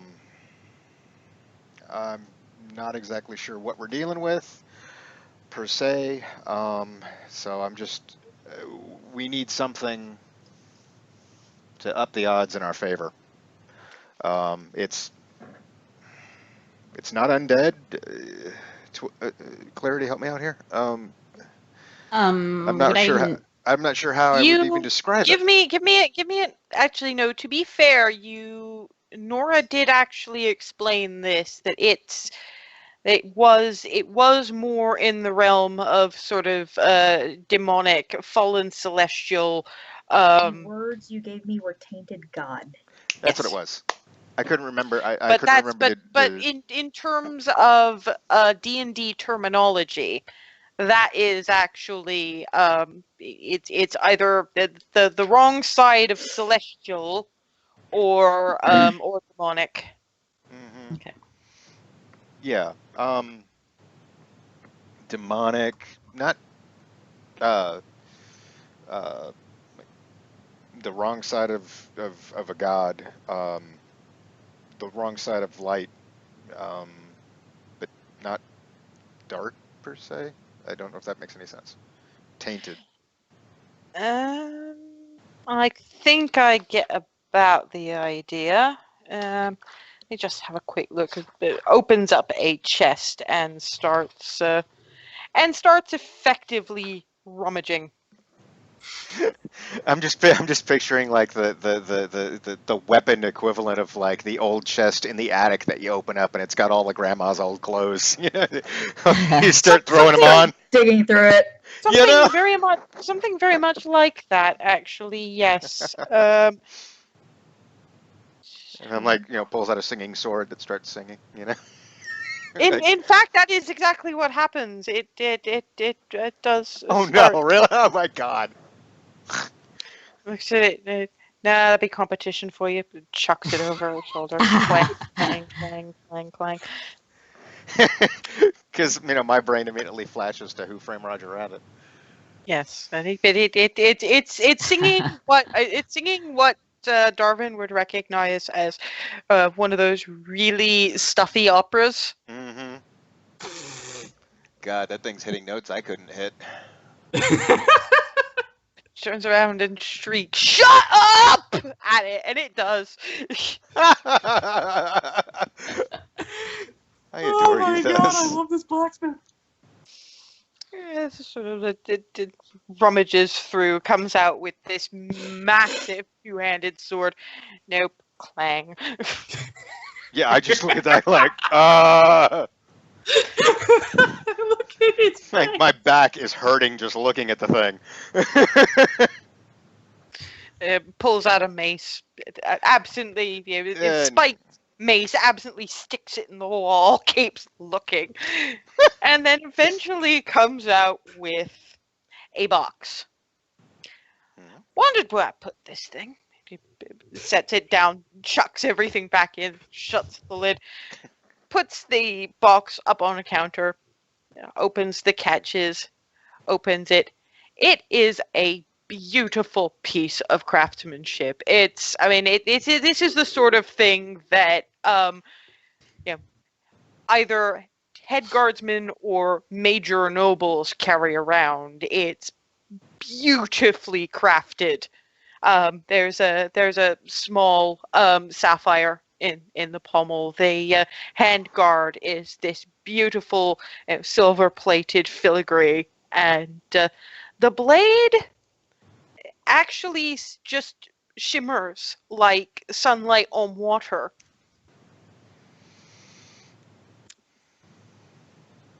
That one keeps its edge, pretty much no matter what you do to it.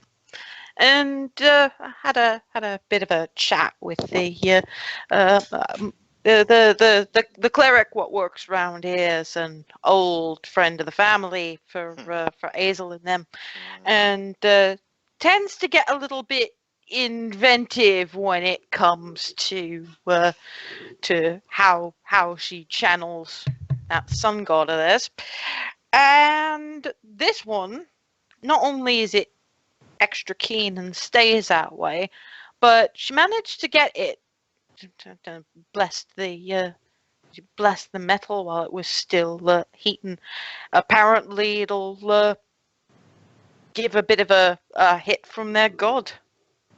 Never used it, not my weapon, but that's the impression I get. So yeah, this is a +1, and it will do an extra 1d6 radiant damage.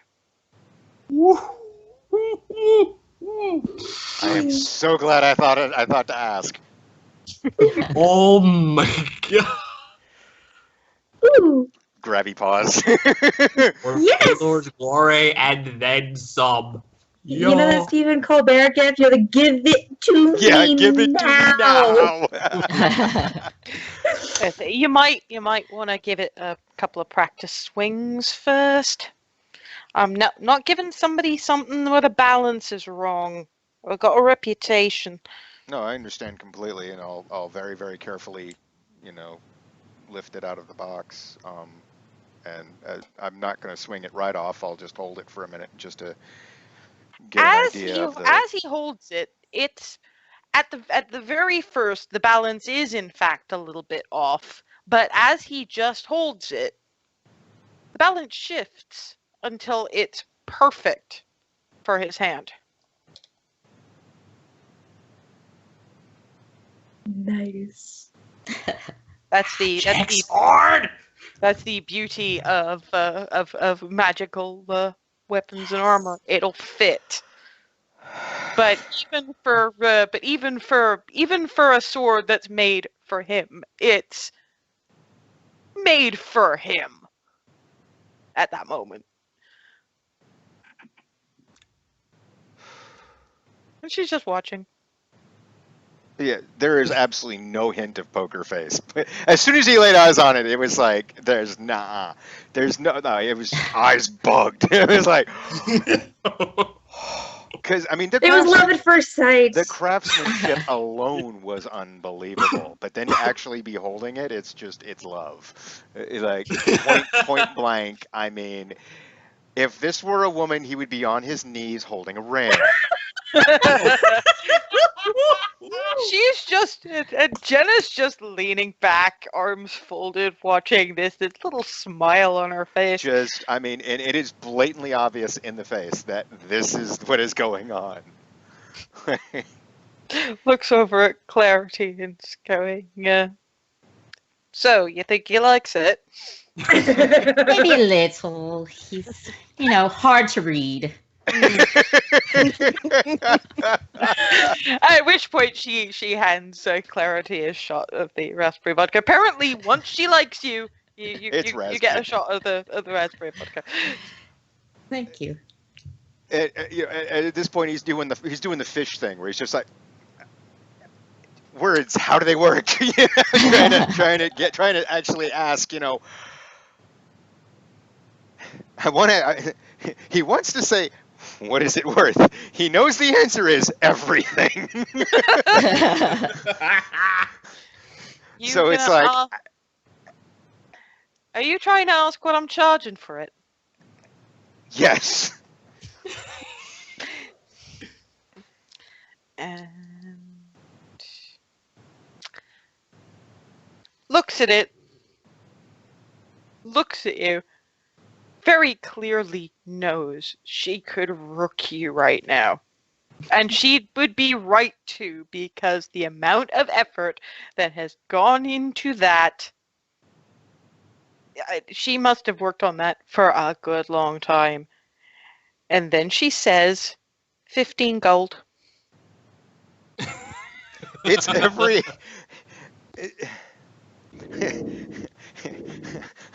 The fact that his reflexes went to clench and not drop is like, he's just like, because this is too precious to drop. That's the reason. To be fair, that's the second time that's happened now. Yes, to Darvin. That's his automatic reflex. Apparently it's becoming a thing. If he's holding on to something he knows is important and he gets shocked, he'll just grip it tighter. Okay.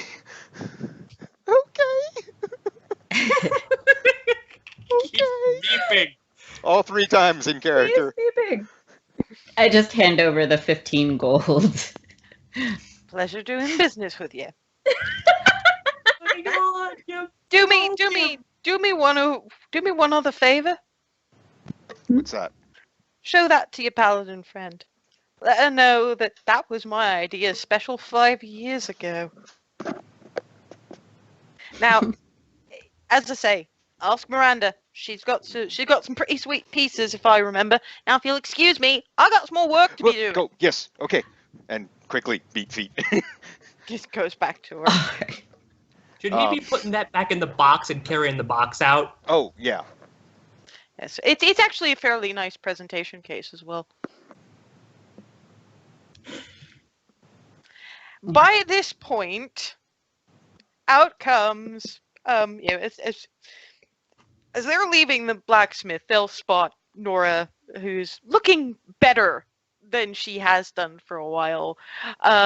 Hazel, who's probably looking back over her shoulder, like still worried, and Froseth, who has this shiny new accessory in the form of blue fairy dragon sitting on his shoulder. I just do a double take at Froseth, going, "Wait a minute! Oh, it's alive!" Thought it was Joy for a second. The dragon sort of looks at him and goes in Draconic. He's the singy man. Yes. Draconic or common? Because he understands common. It's just Draconic. He's responding to the dragon. so they're kind of hissing at each other. Okay. Clarity Froseth made a walks friend. over. He made a Clarity. lot of friends, actually. The little fairy dragon sort of leans back as he looks at Froseth again. Is she friendly? She is. May I pet him?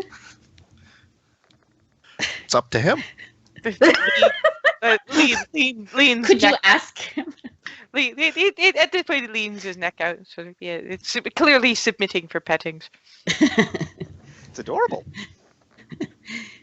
I think we need to drag you two to the shrine later. Well, Well, we for do. We have to, but details- for other reasons now. Okay, fair enough. Okay. We learned a lot, and the cleric of Palor inside has a way to keep us safe when we return to Star Coast, but we need to be able to enchant something that is meaningful to you that you will wear. Like for us, it was our holds up He the actually holds up comes the out with yeah the locket. holds up the locket. let me guess, pictures of your mother and Evan inside Gonna be. is the intent. Mm-hmm. That'll do. That'll Check. definitely do. Actually, Clarity knows that there must be an artist who can do portraits like that in town because she's the only one who's ever seen the picture of the Harpouts, except for Hazel, who doesn't. You've never asked where they came from. They just turned up. This is Hazel we're talking about. I believe there's an artist in town. Is that right, Hazel? Do you know of Wait, one? you mean? Oh, for the pictures. I think. I don't know. Oh, we'll ask Twilly and Miranda. I think that may be the better course of action. Hazel is Hazel.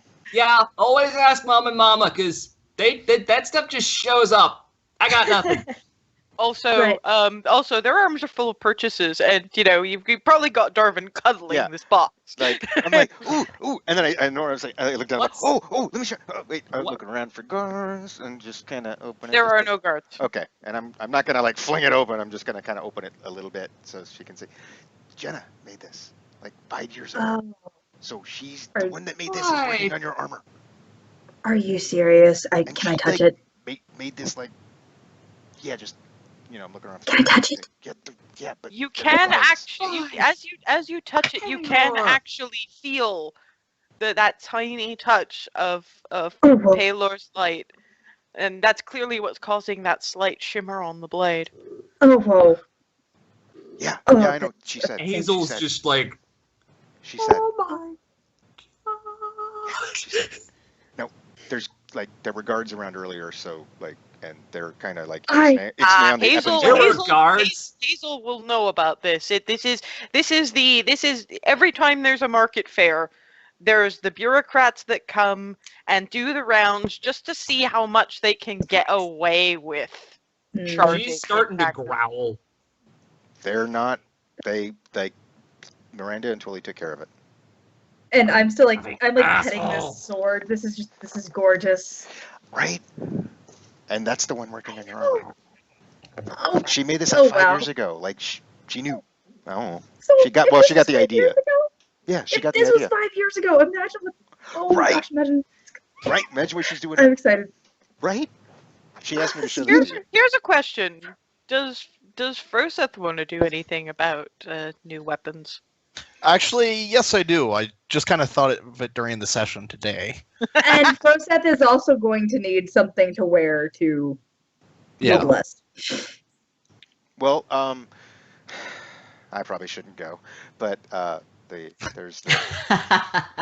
He just didn't like me, but being annoying worked to our favor. So hey. Yes, there's the question. Did he sell the gem? Did they sell the gems? Oh, so wait, you saw the jeweler. Did you manage to sell? Oh yeah, this one was amazing. I was the Hazel- annoying one. This one. Nora's first thought would be, okay, after buying that, how much of it is Yeah, left? that's what that. So wait, so we sold the gems, which is great. So you had enough money to buy, I'm assuming, that locket, and then this. What's left over? What are we looking at? Well, We currently have 482 gold in our How much party did you sell funds. the gems for? she got 420 for the How rubies much? alone. 420 alone. Okay, so wait. Did you And she's going, how much? did you con the Yep. jeweler for a cheaper price on that necklace, or Jenna for a cheaper price on this sword? We didn't con anybody. Because really, if you con Jenna and she's working on my armor. No, you should have seen the look on her face, on my face. Like, look, okay. We paid her upfront for what she asked for. What did she ask for? 15 gold.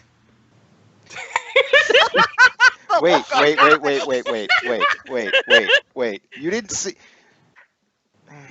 She knows.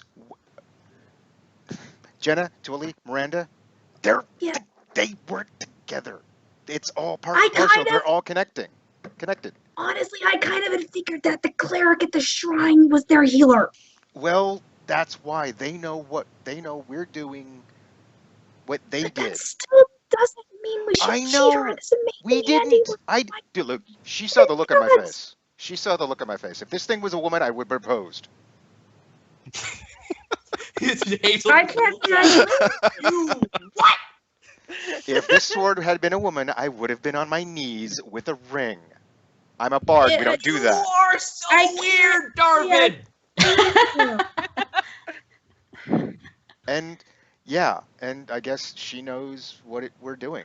And I explained a little bit of what we were facing because I needed her to know what I might need.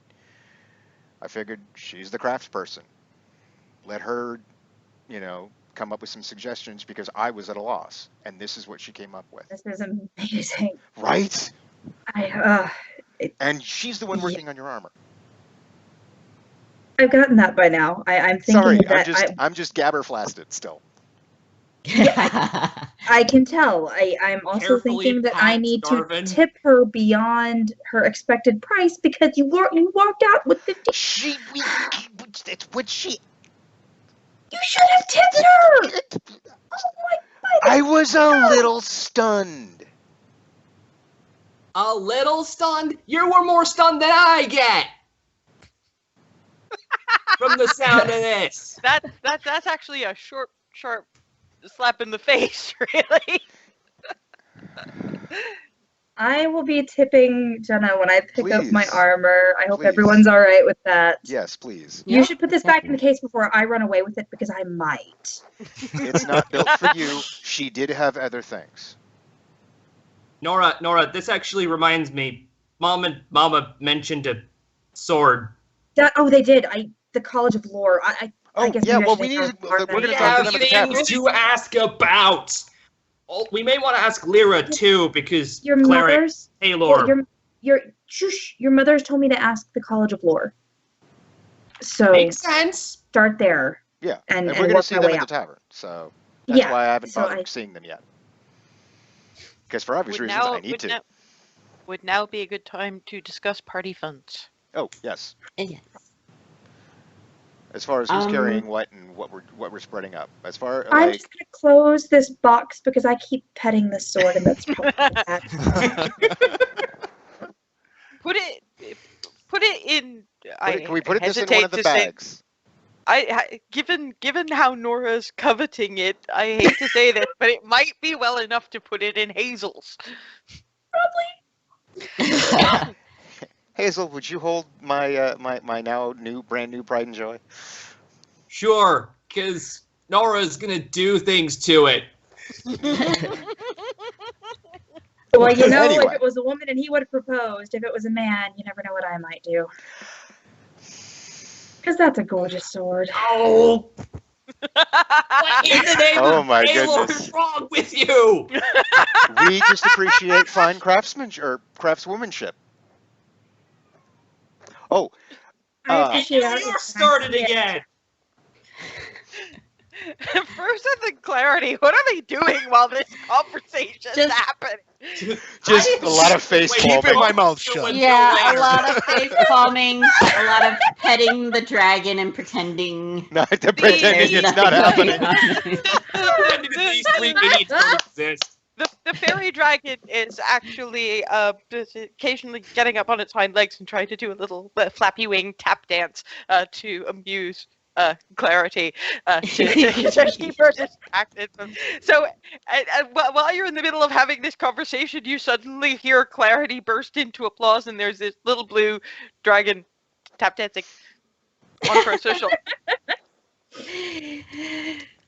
That is adorable. Bravo.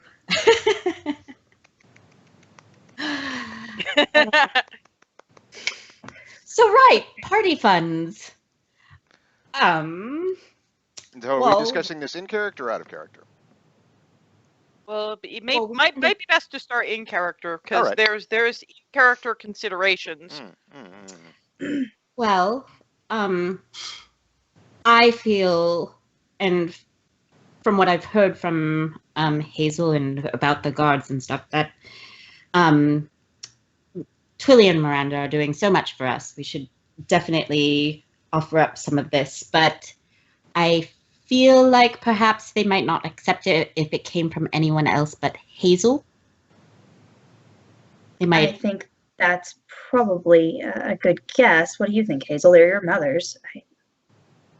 Anything we have left after we finish getting any other stuff sorted here goes to them. No, dear, I agree with that, but we're talking about if they would accept it from anyone except you. Hazel will know this because this is her mother's, as has been pointed out. Even from Hazel, they'd probably need it phrased properly, and of course that's Hazel, so that there's very little chance that that's actually going to happen. At this point, Hazel will probably remember various of the conversations about using the place as a base of operations for them to come back and renew, and that would be how and why they would accept it, to have the Cupcake Coterie turn around and say, look, we need to make sure this place is still here, not just for Evan, but for us as well, because we're going to need a place for good meals and access to Jenna and to Lyra. And in character, I was actually about to say much the same. Especially, in addition, I did tell them that I was going to do everything I could to help cover the whatever costs they incur taking care of Evan. Well, I remember that conversation, but I also seem to remember Miranda waving that suggestion off. It's still So- there. Regardless, It's still there. we're gonna have to. I'll give it to them, but you guys are gonna have to give me some words to use before I flub it. Darvin, write him a script. Write him a script. All right. Darvin, just I'll write him a him script. Yep, I'll write him a script. Thank you. Sorry. Yeah, that was player versus. I'll write him a letter. We can Yeah, just, write her a letter that she can just read to her mothers, and it'll be fine. There you go. Are we keeping any of this? Because we're not always going to be nearby, and we're going to need to buy some I things think- in the future. I'm assuming. I think we need to. I think we need to make Yeah. sure that we have what we need from the fair today, hmm and then look at what's left and figure out how much of that we want to carry with us and how much we want to give Well- to Twilly and Miranda. At the very least, Willie and Miranda need enough to cover the taxes that are going to Yes, come due within the next few weeks. That's we can- absolutely. we can Either I- that, So at the very least, that needs or to be a thing. barons can get tossed. One thing at a time. That Fine. is inherent in a few weeks. prioritize might- your this- battles, yeah. Hazel. This is down the line. This, what Yeah, we're dealing with yeah. might go down within a few Fine. days. I know. Just saying. I'm just saying. I agree with What you. you guys are saying is right. Mhm. No, I Putting it out there that I want to see his ass get thrown into the wind. To be fair, you can probably sympathize a little bit more, given that you've now actually. yeah, no, definitely. No, I agree. I definitely agree. I'm just saying Nobody's Catapult saying it no. happened We're in a just saying all things in Not their yet. appropriate time. nobody's can't- saying no. Just Yeah. not yet. Yep. We can't tell the song until it's done. Yeah. I don't even know what I meant by that. That was completely like out of character. I just made that up. I don't even know what that meant, but it sounded cool. Best new brother in existence. Points at Darvin. Best idiot brother in existence, too. I'm the purple idiot. All right, so the things that we still need to look at finding are an item that Froseth and Clarity can each wear. We're going to be able to pay for my armor repairs. I know there was that Cloak of Frost we'd looked at Edwina's. We need to make sure there isn't anything else that we need to purchase to take care of before we decide how much we're giving over versus how much we're keeping. Mm-hmm. I know we need to cover at least their taxes, and I don't disagree with that. But we may be able to give a little more depending on Well, yeah, what we of get course. versus what we There don't. is one other thing that will probably come in mind as there's sort of a pie eating contest starts in 10 minutes. Contest, let's go! Oh There yeah, Clarity was gonna go do the thing. there is actually a prize attached to that. We have a contestant, remember? Points at Clarity, you crazy, crazy woman. We'll see. I'm like, hey, Broseph, you want to give it a go? Guys, do things! Oh. Darwin, you seem to have a hollow leg. Are you sure you don't want to attempt it? Well, we have been walking around. You didn't see the size of the sandwich I consumed. Yeah, but we've seen you eat a lot more, a lot faster. Yeah, well, I What hadn't she eaten at a said. good solid meal in a few days. Point. And keep in mind that there was a long time of undercity food and that kind of thing, but and trail rations between his meal at Twilly and Miranda's and that meal you bought him at the Frowning Trout. Mhm. So Which I don't even know if I got to finish. no, you because- got to finish it. Oh, that's right. Yeah. I got to finish it, was and then Hazel ran. Nora who I didn't. Which is what Right. led to my insistence the piecemeal that I was going to finish my lunch and Hazel could just go jump off a pier. And nearly did. Okay. Well, Pie no, eating I contest. ran face first. The other I ran direction. us face first into bandits, remember? Oh yeah, and one of them was, yeah, and then she missed, and I went, yeah, you might want to back off, or she won't miss. I still can't. I love that. I only miss once. Pie eating contest. Yes, pie. Hush, go! Starts Who's it? pushing Clarity towards the pie. And you know what? I'm gonna no. You do that. You start like marching. I'm gonna sit there and I'm tapping out a beat on the drum. I'm tapping out a march song. She's gonna walk up very good. She has her own battle music. Yeah. I'm like this close to making it a bardic inspiration die. I just can't. I don't have a pie related ditty. So one of the few things I didn't come up with that beforehand. Need to be We were prepared. expecting this, we were not. I'm not prepared. Okay.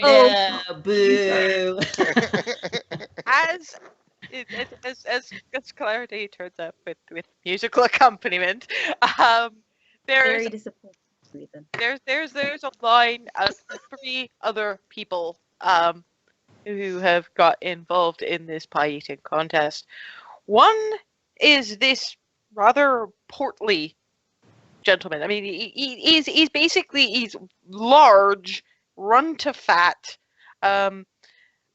It is murmured to the rest of you by Miranda that he used to be very much in logging. He's retired now, but now who ate all the pies? You know. Huh. There's this nothing of a teenage boy. Ah, Oh no. He's maybe 14. He's 5'3". He's wiry as hell. yeah. And there's Jenna. Oh boy. Okay, so how it's going to work is this. The first roll you're going to make is a straight up dex check.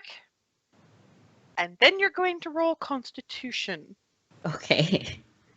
Is that just Constitution check or Constitution save? Save. Dex check, Constitution save.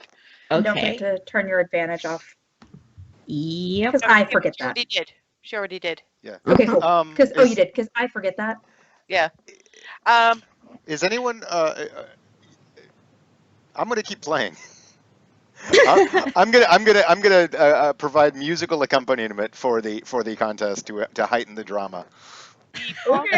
The bronze dragonborn is still watching you guys a little bit and is snickering a bit at Darwin. Okay, Twilly ties napkins around everybody's necks, ties their hands behind their backs, and says, "All right, begin." All right. Here goes dexterity. No! Oh crap. Oh no! Tumble number 1. But hey, at least it happened, 20 minutes before the end and not first roll of the night. Oh no. We were doing so I was well. rolling so well. I know. My luck had just run out. Oh. Clarity ends up. Okay, make me a Constitution save. Oh! Wow! She What manages. the fuck duality is this? Clarity has a bad moment when she slams her head a little bit too hard, her face a little too hard into the pie, and ends up inhaling blueberry. Cool. But she manages to recover, and while Jenna and the teenage boy are well ahead of her, she's still in the race, unlike the rather portly man who did the same thing and is now being led off to be treated by Lyra because he has snorfed blueberry filling up his nose and is now coughing it out. Right, another dex check. Okay. Oh, that's better. Okay, Constitution saving throw? Not better. It wasn't a 1. Yeah, so not a 1. It's not enough to save you, however. You managed to scarf up pie number 2, but on top of the sandwich you'd already had, it's just too much. With that roll, you can at the very least find somewhere private, relieve yourself of the ballast of pie. You are, however, not alone, because the teenage boy rolled the exact same thing as you did. Wow! The winner of the 25 gold piece first prize is, in fact, Jenna, Yay. who declines to eat the rest, and because she also is, now they've got all these pies still left over, and what she's essentially done is she's gifted them out to the rest of the town. It's like, come up, have at it, I'm going back to work.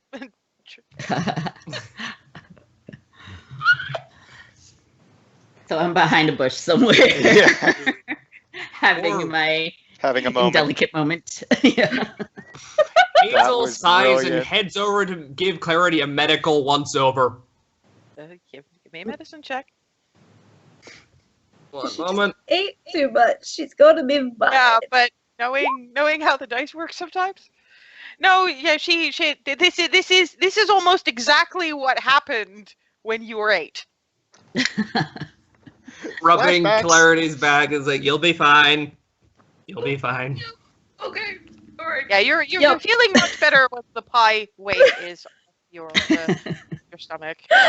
When you come out, Twilly and Miranda do not make a thing of it. They just hand you this.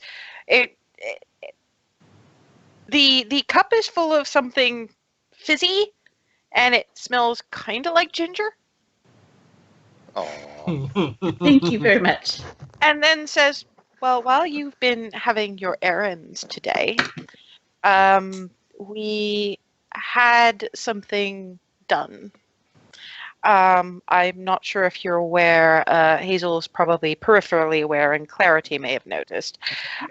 We have an artist in town, and every time we have new members of the family join us, we have new portraits. You can take a larger tour and see our extended family if you like, but also Evan's not the only one who among us who remembers their family fondly.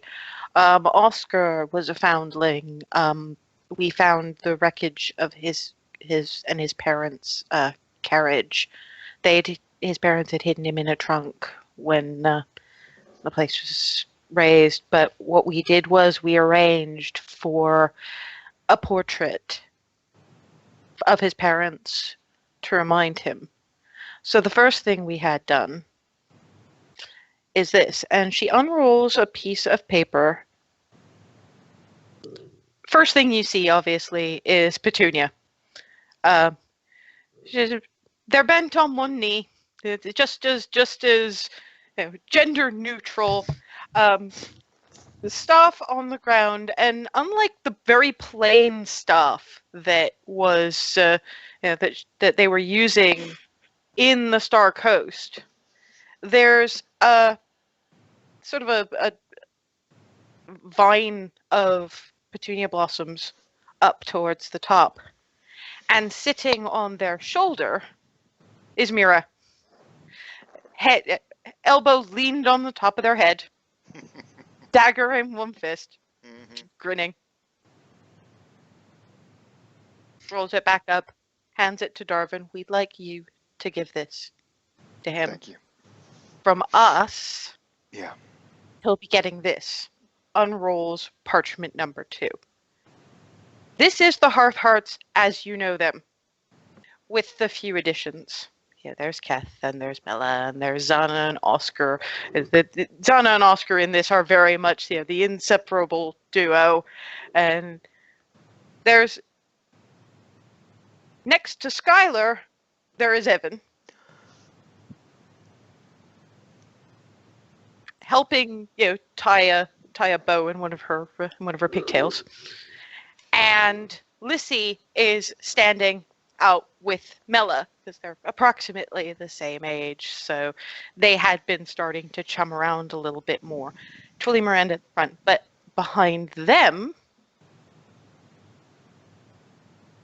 Hazel's obviously there, but so is Nora, and Clarity, and Darvin, and Furseth.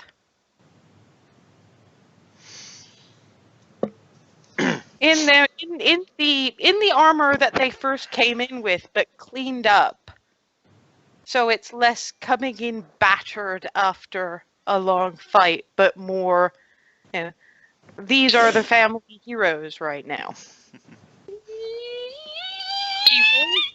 She rolls that parchment up, and then unrolls a third, and it's the exact same one. Rolls it back up, hands it to Nora. This is for you all. Thank you. So you can have it to remember. It looks at Darvin, what you're fighting for, and what you have to come back to. Thank you. You are family now.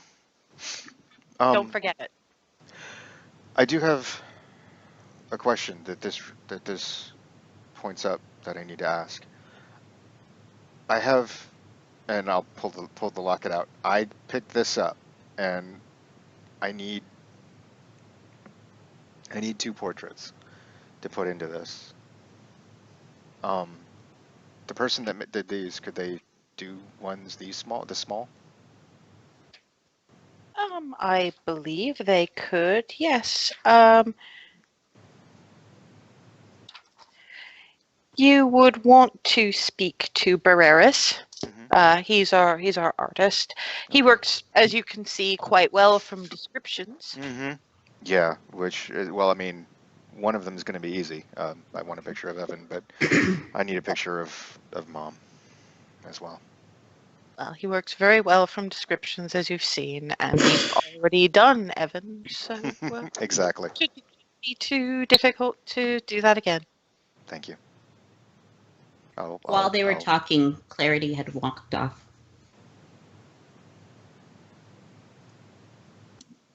Any place in particular, or Just sort of wandered away out of sight of people. there's a tap on her shoulder. It's not Heseltine. It's the bronze dragonborn. You all right? First time any of you have heard him speak. Just an emotional moment. I'll be all right in a moment. Good emotion or bad? A little of both, really.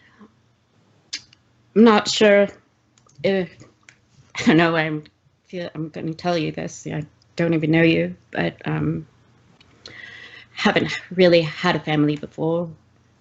Feel like I've just been accepted into one. But you're also worried that you're betraying the one that gave birth to you? No, it's not that. It's just sort of understanding what I've lost and what I've been rejected by, and silly. No, it's not. I think I can understand it better than you think, and I think so can more than one of you. I'll leave you to your moment. I just wanted to make sure you were all right. My name is Torin, by the way. I'm sure I'll be seeing you later, but Yes. My name is Clarity. Thank you for listening. not at all. Pulls out a rather prettily embroidered handkerchief and hands it to her and walks off. Debs sort of looks down at the handkerchief and tucks it away. And takes a deep breath, and Clarity walks back. Deception check from Clarity, insight from everybody else.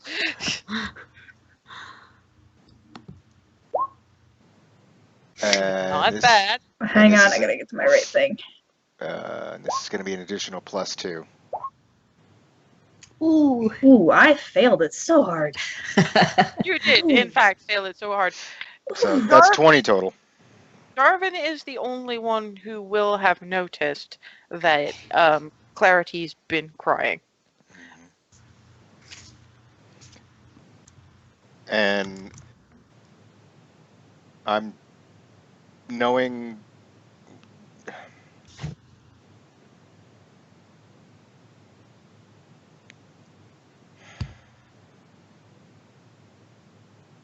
I'm gonna glance over at Clarity, try to like see if she notices me looking at her, and just sort of tilt my head to the side, raise my eyebrow a little, and just like in like a yeah, all right, kind of trying to gesture, but not actually like draw attention, because I don't want to draw attention. If you know what I mean. Yeah, she comes back and sort of nods to Darvin and just says, "Oh gosh, I thought that blueberry stuff was going to come back up. Sorry about that. I don't know what came over me." Hazel, pat. The blue fairy dragon abandons its I'm just gonna position let that slide. on Fursa's shoulder, lands on top of Clarity's head, leans so looking upside down, and then sort of boops her on the nose, then flies back. Running theme. Flies back to Fursa. Goes, I gotta get home for dinner, but thank you for letting me have pocket ventures today. Oh my god! You gonna come back and visit me and my family? Yeah. Yay! And flits to each and everybody's shoulder, sort of butting them in the cheek with the nose. Frosa, what was that all about? That was awesome. But what was that all about? You will probably see later. Okay. The cleric at the He shrine. had to go home. Yeah, it was really What? amazing. The cleric at the shrine does for fairy dragons what the Hearthhearts do for orphan children. Oh, that's awesome. A It's neat. lot of them. Froseth made a lot of Yeah. friends. That's He awesome. did. Oh my An goodness. entire rainbow's worth, okay? Okay, that I gotta. If you look towards the shrine, you can actually see small figures. From a distance, you could be forgiven for thinking they were birds, because by now the sun is sort of starting to get into a more of a SETI sort of way. So mostly you're seeing silhouettes, but they turn a certain way, and you can actually see they're very tiny dragons, fairy dragons. About a dozen of them. Cutest thing Which ever. Froseth's friend has now joined the flock, having their pre-dinner fly around. By this point, the Hearthhearts have loaded their various purchases and everything into the carts, and Twilly is doing the mom thing. It's like, okay, I know you wanted to stay at the I know you wanted to stay for the tavern. You need to speak to the College of Lore. You're going to be all right walking home, because we can save your cart if you'd like. Although, obviously, if you've had a few too many, you don't want to be driving a cart. So I hope if you do take the carts, I do hope you have a designated cartman. And you have enough money and everything. We do. Do we want them to leave a cart? Do we want to send? Is there anything you want to bring us to bring back? Yeah, and I'm gonna get like give me. Do we want to send the majority of the cash that we have with them now, just in case? I mean, yeah, tavern probably might have a few. And probably this too. Pulls box out of bag a Yeah, little that bit. too. Just to keep it away from you two crazies. Just because you're jealous, Hazel. Eh. I think that's not a bad plan. We do. I will also remind everyone that we do have 2 weapons on us if we send Darvin's sword back. So, Well, but let's I send my hammer back too. I'm not waving that thing around in a tavern anymore. no, but I think keeping it in the bag of holding might not be a bad backup plan in case things. But I would imagine that when Hazel put her weapon in the bag of holding, everybody else's weapons went in the bag of holding. well, yeah. Well, Hazel put her staff in hers, and I've got her hammer. And then she's Yeah. I would assume, just so that there's more options open, that once they saw Hazel stuffing the hammer in the bag of holding, they went, that's actually probably a good idea, because the last time, and your spare armor. Got it. Okay, I think sending the majority of the money back right now might not be a bad plan. I think it's a good idea, Yeah, just for exactly. safety's sake. Yeah. We're at what, 600 at least, given the combined amounts. Yes, We want to probably keep like what? How? Well, We were at 540, and then now we've spent 58, so we've got like just shy of 500. It's 482. well, that's how much we got See? back from the gems. because We've got more. Yeah. We had money. Yeah, in that's you had addition the to that already. 200. Because you And had then the 200. Yeah. So we're at 682. And Let's that's group funds, not Yep. counting what you each individually have. Yeah. Hazel, I hope you've been keeping track of the 11. 20 silver. Actually, no. More like it was. I think now it's 18. I've But got like 8 gold and 75 silver, I think, is what it came out to. So yeah, um, each got money, but You guys know what the drink prices are like here. What are we talking here? How much are we gonna need for? We're talking talking like 10 silvers for a good dinner, and you wouldn't be looking at more than a few coppers for anything but the most top shelf stuff. Okay. This is a place of good but inexpensive you know what? ales. We could probably send all of the group funds back if we wanted individual money. No. Still need to get me some sort of trinket or Yes, something. and so does Clarity. And As well as I would like to talk to Jenna about possibly another weapon for myself. or Well, are we coming back tomorrow? Is that on the agenda? The gem stall might not be there. Jenna will. Okay, but we are coming back. Well, you have Let's- to because you need the. Yeah, you need to get the armor. and we need Let's you guys. keep 180. Let's keep 100 plus the 80 whatever between the lot of us, and everything else goes to Mom and Mama. Or get Okay. sent. Well, get sent back with Mom and Mom. Yeah, get sent back with them for now, and then we will divide. Mm-hmm. We'll figure out how we're going to divide everything later. That works. Yeah. Okay, and All right then. So So we're what, set up. what exactly are you sending back with the? We're removing 100 of the joint funds and sending everything else with 186. That was 182. Okay, 186. Okay, 182. Yeah, Right. The 182, and then. All right, So we're Everything else sending back goes. 500. Yep. And Yeah. then Okay. also I will send my sword back because I still have my basic rapier in the bag of holding. So something this spectacular. No, that's getting sent back. Twilly gives a beam, and Miranda turns around to Clarity and goes, probably not tonight. I imagine you've got a busy night planned, but tomorrow there's a chest in our room that I'll have a go through with you and see if there's anything you might find useful. All right. Thank you.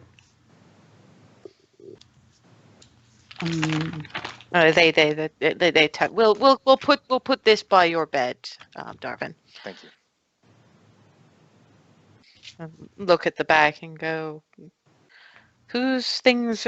We'll put it with Nora's things because they're not even gonna ask you at that point. They're just gonna tuck it away, and Nora will probably find it on top of her pillow later on. Thank you. They I were appreciate looking it. at that thing funny. No, the bag of gold, not the sword. Not the sword. The sword's going the on my bed. sword will end up on his bed.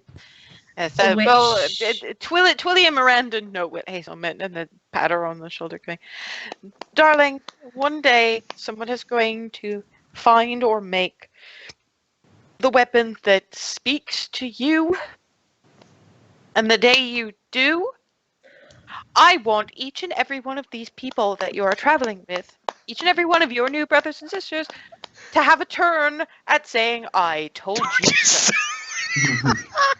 And I'm gonna go in and say, Mortified looking Hazel. I adore you and- guys. I'm going in and trust me, I'll be- And Nora and Clarity can each have an extra one for your mother and I. So I will be the first and the last in that case. Oh, nice At which symmetry. point, Twilly and Miranda are on the cart, and they each sort of kiss Hazel on top of the head and Aw. have a good time. Don't let her get in any trouble. I'll see you soon, Evan. And the kid says, "Bye!" as they Yeah, wave to trundle everybody off else. in the three cart. And given that it's about that time, We'll do the tavern next week. in 2 next weeks. session. Yeah, 2 weeks. Yeah. My bad. Next session. Next session, conversations with bards. Someone else needs to be on Hazel Watch. I'm having a few because I'm celebrating that I have managed to reach a new understanding with my god. I'm having a good time tonight. Someone else is It's now gonna be me. I got in. we all kind of have our own thing to celebrate. So This is going to be one wild Hazel's night. watching Watch Hazel list this tonight. Oh boy. Hazel might end up Everyone having to be get- the responsible one. I'm supposed to be the responsible one. This is gonna get interesting. Intent is not the same as actual action, but that is Nora's intent, is to go have a few and maybe drink a couple people under the table. Maybe. We'll see. Okay. Okay, quickly. XP. Froseth gets 100. We'll try to give him a few more opportunities, but his thing with the dragons, with the fairy dragons, was great. That was By the brilliant. way. Bravo. Bravo, good sir. Just being happy to have one tag along was just fantastic. Bravo, good sir. Hazel, Clarity, Nora. Say 125. Nora's bit with the with getting further into her path was great. Mhm. Hazel is very much finding her own feet again with the medicine checks and the rest of it. Clarity, however, does get an extra 25 for the pie eating contest, so that brings her up to 150. That exchange where she wandered off, that was brilliant. That was Good. brilliant. Thank you. Darvin also 150, playing the aftermath of the of the high and the whole thing with the sword. That Mhm. was That was fun. Yeah, that was. that was enjoyable. Well, and realizing that sometimes the best persuasion is to just be annoying as hell. Well, if that was what was happening anyway, you ran with it. This is a good thing. You know? Okay. Embrace it.